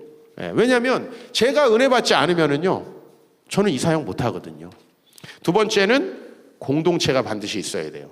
지금 코로나가 너무나 위험한 건 뭐냐면 공동체 생활을 하기 싫은 우리 개인주의를 이제 딱 변호해주고 있어요. 이 코로나가. 그죠? 그러네 여러분의 마음은 알 거예요. 여러분들이 정말 공동체 생활을 하고 싶은데 안 오는 건지, 여러분은 개인주의적 삶이 편해서 코로나를 핑계대고 있는지, 하나님 앞에서는 절대 거짓을 행할 수 없어요. 그래서 공동체가 필요해요. 왜? 공동체를 통해서 우리는 다른 사람에게 실제적으로 신앙이라는 게 무엇인지를 삶으로 배울 수 있어요. 공동체를 통해서 내가 어려움 당한 사람들을 진짜 돕는 사람으로 성장했는지를 알 수 있어요. 내 옆에 있는 형제 자매들이 재수할 때 뭐 했나요? 내가 그들을 도와야 돼요. 그런 것들이 나에게 있는가를 확인할 수 있는 거예요. 이 혼자서 이렇게 정말 사변적인 질문을 하는 게 아니고 공동체가 있어야만 신앙생활은 할 수 있어요. 그리고 인격적인 스승이 반드시 필요해요. 여러분들이 가급적이면 우리 담임 목사님과 또 우리 청년부 목사님과 인격적인 관계를 갖는 것이 중요하다. 왜? 여러분 신앙은 절대로 수학이 아니에요. 그 성경만 배운다고 신앙이 형성되는 게 절대 아니라는 거예요. 그래서 나는 참 교수님들이 너무 부러워요. 교수님들은 막 공학 가르쳐 놓고 이혼해도 되잖아요. 내가 이혼하고 싶다는 건 아닙니다. 나 우리 아내 사랑합니다. 오늘도 욕 먹고 오긴 했지만 사랑합니다. 근데 무슨 말이냐면 우리는 가르친 대로 지켜야 됩니다. 그죠? 그리고 기쁨으로 신앙생활을 해야 됩니다. 내가 막 하나님 말씀 이 너무 좋은 겁니다 해놓고 실제로는 이 말씀에 전혀 내가 흥미를 느끼지 못한다면 너무 위선적이잖아요. 그죠? 신앙이라는 것은 반드시 어떤 살아있는 어떤 사람과의 관계가 형성돼야 돼요. 그래서 교회에서 이렇게 리더들과도 관계를 맺으시고 선배들과도 관계를 맺으시고 너무나 중요하고요. 마지막으로는 반드시 영적 성장은 스스로의 노력이 있어야 된다. 이렇게 말씀 좀 드리고 싶습니다. 예, 꼭 그 성장의 단계에 우리 기쁨 자매님이 가시길 축복합니다. 네. 한 명만 더 질문하죠. 우리 상엽 자매님 질문하겠습니다. 이제 기독교에서 우리가 믿는 성경에서 굉장히 많이 중요하게 생각이 되는 게 사랑이잖아요. 그래서 성경에서도 하나님의 사랑이 되게 많이 나오고 이제 굉장히 그러한 하나님의 사랑을 통해서 우리가 돌이켜야 한다 막 이런 게 되게 예시로 많이 나오고 그러잖아요. 근데 그렇게 사랑이 많으신 분인데 왜 이 인간을 다 만드셨는데 왜 다 구해주시지 않는 건지, 뭐 누구는 지옥에 가야 되고, 그러면 하나님이 보시기에 본인이라고 하면 본신인가? 예. 네. 하나님이 아니, 본인이 사랑이 많다고 하시고서 그러면 그렇게 말씀을 하시면서 네. 왜 그러면은 지옥에 가는 걸 보는 게 좋으신 건지 되게 너무 궁금하더라고요. 그게. 네. 하나님이 참 이렇게 하는 게 자기 말씀에도 부합하시고 또 공평하신가? 너무 앞뒤 다르신 분 아닌가? 너무 안타깝게 생각하시지 않을까. 많이 좀 톤이 낮아졌네요. 아까 전에 뭐 본인은 막 이렇게 하시더니 좀 질문을 하다 보니까 좀 내가 너무 버릇이 없구나 하나님께. 참 어렵습니다. 사실은 뭐 제가 여기에 대해서 여러분들에게 뭐 이게 답입니다 이렇게 하긴 어려울 것 같고, 이제 계속해서 좀 뭐 답을 우리 만들어 가야 될 것 같아요. 그리고 사실은 우리가 욥기를 읽으면서 알 수 있는 게 뭐예요? 욥의 그 친구들이 당대의 최고의 지식인들이거든요. 우리는 엘리바스, 소발, 빌다시 뭐 뭔지 모르겠고 막 하지만은 그 사람들이 최고의 지식인들인데 그들이 38장까지 떠들었던 모든 내용들이 결국 다 뭐예요? 다 이제 정답이 아니었다는 것이 이제 그 이후에 이렇게 증명이 되잖아요. 그러니까 우리가 오늘 하고 있는 얘기도 그냥 하나님을 바로 알고 싶은 노력이었으면 좋겠어요. 근데 이제 하나님이 사랑이 많으시다. 항상 포용하시는데 왜 하나님은 동성애는 죄라고 해가지고 동성애하는 분들에게 차별하는가? 막 이런 질문도 저는 받고요. 그 다음에 또 어린 아이들은 도대체 아직 예수님을 믿을 수 있는 뭐 얘기를 듣지도 못했는데 어떻게 되느냐, 그죠? 그 다음에 또 우리도 옛날에도 우리 뭐 맨날 얘기하는 게 뭐예요? 이순신 장군, 세종대왕. 저는 이순신 장군과 세종대왕도 죄인이었을 것을 확신하는 사람입니다. 세종대왕 이제 우리 집안 사람이거든요. 저는 이제 전주이시, 저는 세종의 형님 집안입니다. 18대 손. 근데 그 세종이 후궁이 한 80명 됐어요. 우리 여성분들 세종이 진짜 막 되게 성군이고 훌륭하게 느껴집니까? 저는 우리 집안뿐인데도 그런 생각은 들지 않습니다. 그러니까 여러분들 우리가 누군가가 다 이상화되어 있다는 말씀을 좀 제가 드리고 싶고요. 먼저 이제 이거에 대해서 여러 해결책을 찾으려고 해요. 예를 들면 이제 우리 자매님은 이미 이런 생각을 목사님께 배운 거예요. 우리 교회 이제 목사님들에게 뭘 배웠냐면 예수님만이 구원자시고 예수님 안 믿는 사람들은 구원받을 수가 없다. 그리고 이제 그런 것들을 과거에 많은 신학자들도 주장을 했다. 그렇기 때문에 이제 그 전제해서 지금 그 질문을 하는 거잖아요. 근데 이제 이 문제를 사실은 해결하기 위해서 뭐 예수님을 몰라도 양심껏 살아가는 사람은 양심을 잘 지켰기 때문에 예수님의 피가 효과가 있다. 뭐 이렇게 주장하는 분들도 계시고, 심지어는 뭐 이제 다원주의자들은 예수님을 안 믿어도 예수님 그 여러 다른 종교의 방법이나 수양의 방법을 통해서 하나님이 그들을 다 천국에 보내신다. 이렇게 주장하는 사람도 있습니다. 예, 물론 이제 이런 분들까지 기독교인이라고 보기는 어렵겠죠. 저는 이제 첫 번째 그 전제 하에서 예수님만이 구원자시고 우리가 그 예수님을 믿고 고백하고 정말 우리 자신이 주님을 영접했을 때 천국에 간다라는 전제 하에서 이제 이 말씀을 드리면은, 우선은 이제 우리가 모두 지옥에 가는 게 하나님의 사랑에 적합하지 않고 그 다음에 하나님이 정의롭지 못한 것인가에 대해서 생각을 해보면, 이건 아마 이제 인간의 죄성과 인간이 얼마나 타락했는가에 대해서 우리가 좀 낙관적인 생각을 갖기 때문이 아닌가라는 생각이 들어요.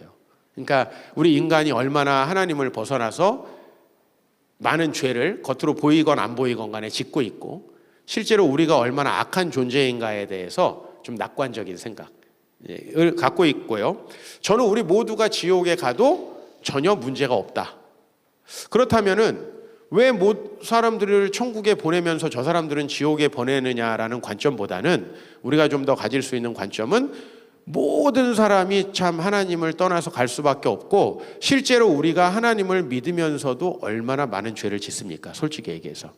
그럼에도 불구하고 하나님이 우리를 끝까지 말씀 안에 인도하셔서 우리를 선한 길로 인도하시려고 하는 그 은혜가 얼마나 큰가라고 하는 관점으로 좀 접근을 해야 될 것 같아요. 그래서 저는 구원받은 사람들이 정말 특별한 은혜를 받은 것이지, 회개하지 않는 분들이 하나님을 따르지 않고 지옥에 가는 것이 부당하다라고 하는 것은 좀 맞지 않는 거 아닌가, 이제 이런 생각이 들고요. 그럼에도 불구하고 참 아쉬움이 있죠. 저도 친척들이 있고 조상들이 있고 주변에 아는 분들이 계신데 그분들이 다 믿었으면 좋겠다. 그러나 이제 왜 그분들이 다 믿지 않는가? 저는 인간이 그만큼 악하다라는 것을 좀 말씀드리고 싶고, 두 번째는 하나님께서 그러면 왜 그 모든 사람들을 어거지로라도 구원시키지 않는가?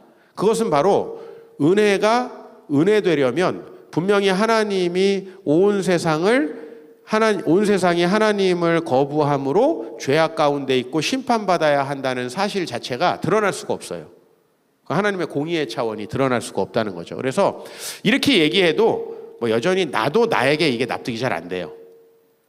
그러나 우리가 이제 이런 생각, 이게 굉장히 어려운 질문이고 저분이 보기보단 굉장히 똑똑하다, 이런 것들이 이제 증명이 되는 거예요. 왜냐하면 이런 생각 잘 안 하거든요. 우리는 예수님 12제자도 모르는데 우리가 이렇게 이런 것들을 막 하지 않거든요. 근데 사실 이제 이런 류의 질문들에서 이제 여러분이 가지고 있는 거, 하나님 사랑이 많은데, 이런 질문은 아주 쉽게 기독교를 공격하는 분들이 사실은 갖는 전제예요.